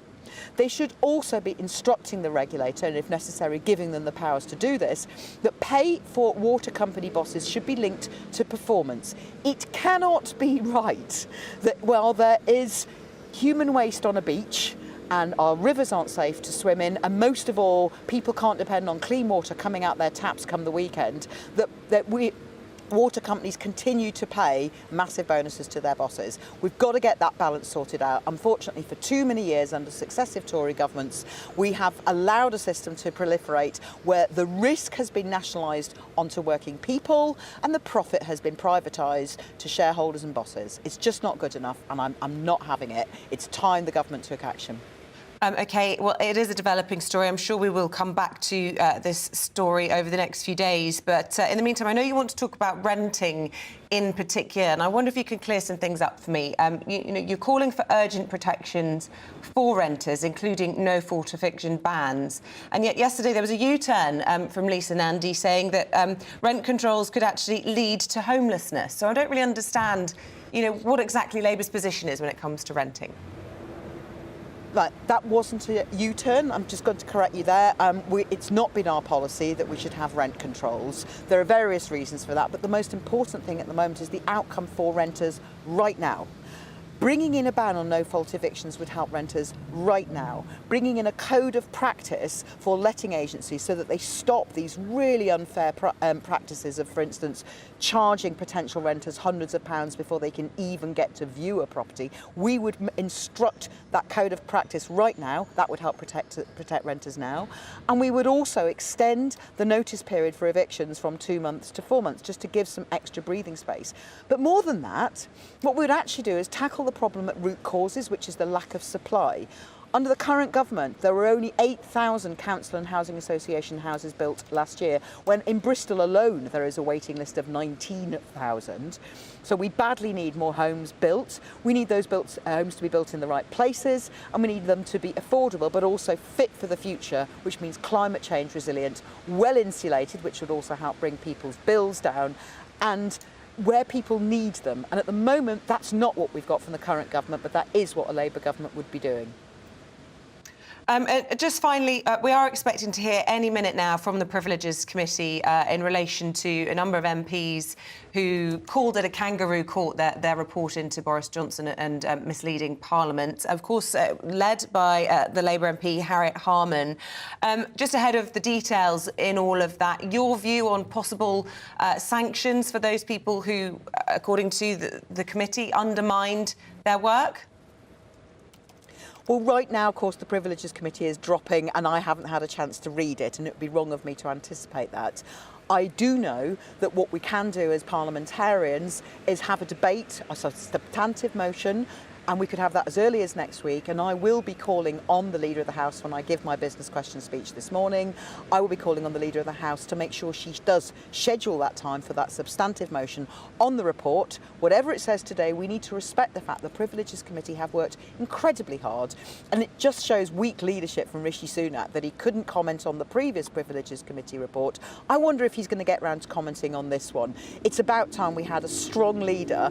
Under Rishi Sunak, all we've seen is weakness someone who can't stand up to Boris Johnson on his dishonourable honours list, doesn't seem to be fixing the cost of living crisis anytime soon. I think what we really need is a general election so that we can elect a new Prime Minister in Keir Starmer and the country can finally get back some hope, which at the moment is so sadly lacking. This report matters because ministers should not be allowed to lie to Parliament and by extension to the public. Boris Johnson lied. The Privileges Committee did a very good job and a very thorough and fair job. It's the majority Tory MPs on the committee. Thank you. Thangam Debonair, thank you very much indeed. Thangam Debonair is the shadow leader of the House of Commons, live to us there from Westminster. Norman Baker in the studio. There's a lot of things, whether it is our rights involved in the utility companies, watching what Thames Water has got away with over the years as a privatised company, given a nationalised industry. And then Thangam Debonair talking there about protection for private renters, which is obvious that they do need something in this market. Why do we always have to get to a state where everything falls apart before we realise the system's wrong? That's a very big question, Eamonn, to which there's no simple answer. But the reality is that, yes, I mean, there's quite a lot falling apart, I'm afraid, in Britain these days. The renting situation, just to pick up on her policies, I mean, a ban on evictions for no-fault renters, and then an extension for 4 months, by definition, for people who are at fault, seems to me to encourage those who are at fault, a very small minority, to just do further damage to the property in the months they're there. So that doesn't seem to me to be a complete answer. As far as house building is concerned, which is highly controversial, the problem is that in my part of the world and everywhere else, we have people building 3 or 4 bedroom houses for people coming down from London and not meeting local needs. OK, Norman, sorry to interrupt you, but we do have the breaking lines coming from that Privileges Committee that Thangam Debonair was talking about, and it has come out and specifically criticised and named a number of MPs. Tom, tell us more. It certainly has. The MPs named in the report are Nadine Dorries, Michael Fabricant, Brendan Clark-Smith, Jacob Rees-Mogg, Priti Patel, and indeed a member of the House of Lords, Zach Goldsmith, as well as Mark Jenkinson as well, the MP. This is a pretty damning set of accusations against members of Parliament who the Privileges Committee are accusing of having tried to interfere with their process. What this special report published in the last few minutes is asking the House to do is vote to approve this report, i.e. have the House's agreement that this was inappropriate, that people tried to interfere with the committee and particularly put pressure on Conservative members of that committee, and then for the House to consider what further action may be taken. So not recommending a specific sanction against these members of Parliament for the moment, as far as I understand it, but asking the House to consider what sanction may be appropriate. OK, really interesting. Tom, thank you very much for that breaking news. Nadine Dorries, Sir Jacob Rees-Mogg, Priti Patel, Michael Fabricant, Zach Goldsmith, among those who the Privilege Committee have this morning decreed took it upon themselves to undermine procedures of the House of Commons by criticising their inquiry into the former Prime Minister, Boris Johnson. With time at 13 minutes past 9, we bring you up to date with what else is happening. And the American Coast Guard says presumed human remains have been recovered from the wreckage of the Titan submersible submarine. Medical officials will analyse the remains, which were discovered when debris from the craft were retrieved from around the wreck of the Titanic on the ocean floor yesterday. Scotland's former First Minister Nicola Sturgeon and her Deputy First Minister John Swinney are both to give evidence to the UK COVID-19 inquiry today on how prepared Scotland was for the pandemic and how Sturgeon handled it. She's repeatedly said it was the hardest thing she'd ever had to deal with. Pop star Madonna has postponed her tour after spending several days in intensive care in hospital. The US singer developed a serious bacterial infection last weekend, but her management say she is expected to make a full recovery.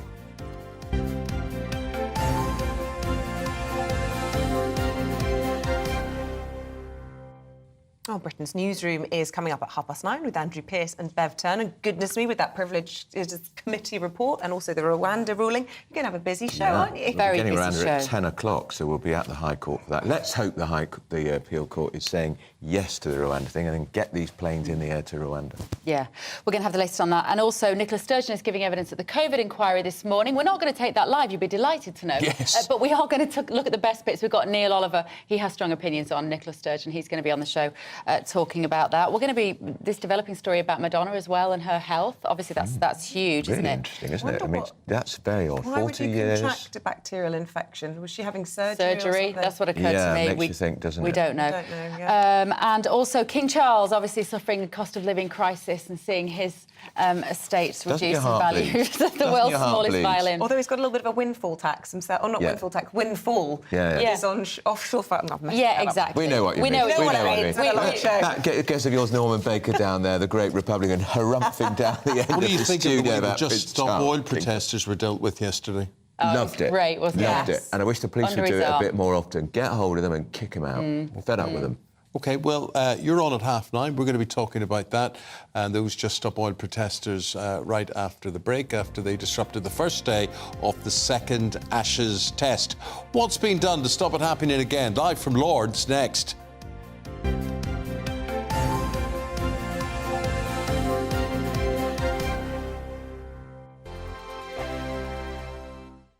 First and foremost, I am a GB News fan, and I was before I was working here. Just love the fact that we're asking the questions that a lot of establishment media won't ask. With a bit of a twist, we not only want to inform you, but we want to keep you entertained. It's worth the drive because you get in and the team's all ready and waiting, they're itching to go, and it's a proper little family. GB News is the people's channel. It's the audience that makes the programme sing. We're giving our viewers and our listeners a voice. I see the thousands of your letters, tweets, emails, you name it, coming in. Britain is broken. How on earth did we get into this mess? But more importantly, how do we get out of it? The establishment had their chance. Now we're here to represent you. It's time for something different. It's time for GB News. I'm very patriotic. I believe in Britain. Our best days lie ahead. Britain's watching. Britain's watching. Join us here on GB News. The People's Channel. Britain's news channel. Join me, Patrick Christie's, Monday to Friday, 3 till 6. We tackle the day's news agenda like you've never seen before. It's high tempo, high octane, the most controversial topics and the best guests. You will not be able to take your eyes and ears off it. I'm not afraid to ask the questions that you really want answered. 3 till 6 p.m, Monday to Friday on GB News, the People's Channel, Britain's news channel. I'm Andrew Doyle. Join me at 7 o'clock every Sunday night for Free Speech Nation, the show where I tackle the week's biggest stories in politics and current affairs with the help of my 2 comedian panellists and a variety of special guests. Free Speech Nation, Sunday nights from 7 on GB News, the People's Channel, Britain's news channel. GB News has its own late-night paper preview show, Headliners, where comedians take you through the next day's top news stories. You don't have to bother reading the newspaper, we've got it covered for you. Headliners, every night at 11 p.m, and repeated every morning at 5 a.m. We won't send you to sleep like some of the other paper review shows out there. GB News, the People's Channel, Britain's news channel. Join me, Camilla Tominey, on Sunday mornings from 9:30, taking the politicians to task and breaking out of SW1 to see how their decisions are affecting you across the UK. Bursting the Westminster bubble every Sunday morning, only on GB News, the People's Channel. Britain's watching. Every Sunday from 11, join Michael Portillo. There will be topical discussion, looking at the week before and the week to come. So kick back and relax at 11 a.m. on Sundays on GB News with me, Michael Portillo. GB News, the People's Channel, Britain's news channel. What you get for breakfast is something that, if we do our jobs right, you will wake up to news that you didn't know the night before. It's a conversation. It's not just me and Eamonn. We want to get to know you, and we want you to get to know us. From 6, it's Breakfast with Eamonn and Isabel. Monday to Thursdays on GB News, Britain's news channel. Hi, I'm Dan Wootton. You can watch me live on GB News Monday to Thursday from 9 p.m. And did you know that you can also watch and listen live on our website, gbnews.com? You'll always be up to date on the latest breaking news, as well as enjoying the best stories, opinions and shows. You can even join the debate under our live player as you're watching. So head straight to gbnews.com on TV, radio and online. GB News, Britain's news channel.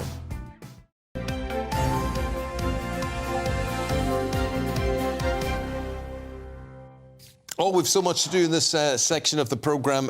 We've got political commentator Norman Baker with us. We're going to talk about Just Stop Oil. We're going to go to Lord's Cricket Ground to see what's happening there today. Norman Baker, you are a cricket fan. What did you make of about the way the protesters were handled yesterday? Well, I actually agree with Andrew Pearce. I think taking him off, manhandling them off the pitch was exactly the right thing to do, and they should have been done in the first place.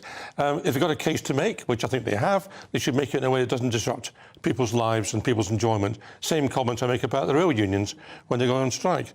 Take your action, you have to, but don't inconvenience the innocent public. Absolutely. It's impossible to get tickets, so they've been planning that for a while. Our national reporter, Ellie Costello, managed to get her hands on some, though. She's there for us this morning. And, Ellie, lots of people have been saying, actually, the way Johnny Bairstow yesterday responded to the protesters is kind of an antidote to the excoriating report into the state of cricket the day before, when there were allegations of classism and all the rest of it. There he was, picking up the public schoolboy and chucking him out.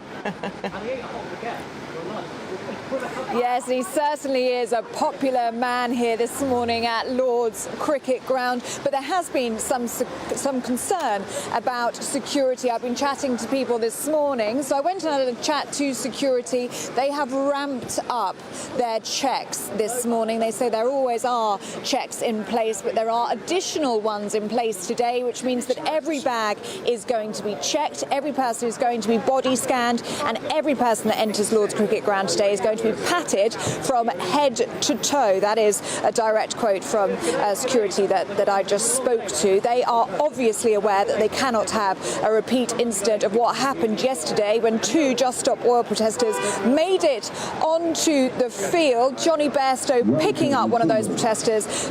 It looked pretty easy, didn't it, actually? Pretty much with one arm, and walking off with him to cheers from the applause. So a very popular man here at Lord's today. Let's have a little listen to what members and spectators were telling me about their reaction to Johnny Bairstow this morning. I understand the cause, but if you're going to do it, go after the sports wash companies that are owned by Saudi Arabia, like sheikhs, like Man City, Newcastle United. I understand the cause, but it's not helping. It looked like he'd pre-planned it, to be honest. I mean, I know he's a rugby player, so I think he did it with ease, and thankfully didn't get injured. But yeah, it's very impressive stuff. I thought he did what GBNews does, representing Britain at its best. It's absolute disgrace, and he handled it brilliantly. I thought it was brilliant, to be honest with you. I think it just did everything what people inside was all wanted to do. Just get them off the pitch and let us get on with the game. Although I understand what they're protesting about, etc. I get that. I don't want to. I think they can do other ways of doing this, etc. They're only going to alienate themselves. Now, you see, there's the real world, Norman. Yes. Nobody thinks it's a bad idea that those people should have been scooped up and tossed out. They were dismissed without scoring, in other words. Yes, and a very good catch all round. Ellie, so what's the mood like today? Well, nervous, I'd say. So lots of support here for Johnny Bairstow, but England really need to step it up today. If we want to have a quick look at the sport, at the cricket, Australia closed yesterday on 339-5. So England need at least one wicket, hopefully two very, very early on in the day. But what you might not be able to see behind me is the skies are very, very grey. We've just had a break in the rain, but it has been raining here since about 7 o'clock this morning, and there is no roof on the Lord's Cricket Ground. So I've just been chatting to the stewards behind me, and they actually think that play is going to be delayed today. It's not going to start at 11 a.m, but they are hoping there will be some play today. So fingers crossed England can bring this back, because if they don't win this test, they could have pretty much handed over the Ashes to Australia, and we don't want that. So I think 3 wishes from the spectators here today. First is that the rain stops. Second is that there is no more disruption. And the third is that we get to see some brilliant cricket from England. Ellie, thank you very much indeed. We say a fond farewell to you. And as we reach the end of our programme, we reach the end of an era here on GB News, because we say a fond but lamented farewell to our editor of this programme, Lucy Johnson, who has been here for the past year and was instrumental in me joining and us this week picking up that Television Radio Industry Club Award. And Lucy bows out with her year here at GB News with a trophy, and that's good to go on a high, isn't We it? will miss you very much, Lucy. Nobody works harder. We love your Glaswegian hearty laugh and knowing that you've been there for us through thick and thin. Thank you for everything you've done. We're going to miss you so much, and good luck with whatever you decide to do next. So it's a new era for us next week. New era for us. We're going to miss you. AL after Lucy. So it's going to And be. Norman, you'll miss Lucy too. I will miss Lucy. She's an absolute professional. She's been a great editor, and she's a credit to the station, and I'm very sorry she's going. Yeah, well, good luck to her, whatever. It's the next chapter out there in Teleland, and I hope we meet again, Lucy. Good luck, Lucy. That's it from us. Stephen and Anne will be here from 6 o'clock tomorrow. Up next, Bev and Andrew, Britain's Newsroom. Enjoy. Good morning. We've got a big ruling this morning. We talk about Rwanda a lot. We're going to have the High Court ruling at about 10 o'clock.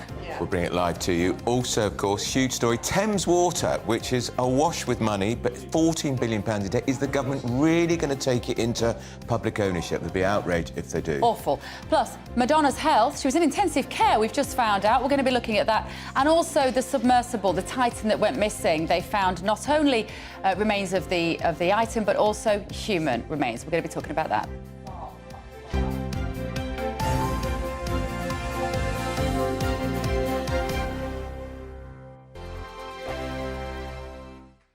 Like all families, we have arguments every now and then, but actually we agree on what the mission of GB News is, and that's the most fundamentally important thing. GB News provides the kind of platform that lets all voices be heard. We don't hold back. We're free to say what we really think. Just because some people who live in a tiny little Westminster bubble think that their particular story is important, that's not the most important story for me. And often they will be difficult stories, stories that you won't find on the establishment media. Because what people think in the north of England may be very different to what they're thinking in the home counties. We're going to carry on telling the world what life is really like for households up and down the UK. We love to be in your car, in your kitchen as you're having your breakfast. Whatever you're doing, you are part of the show.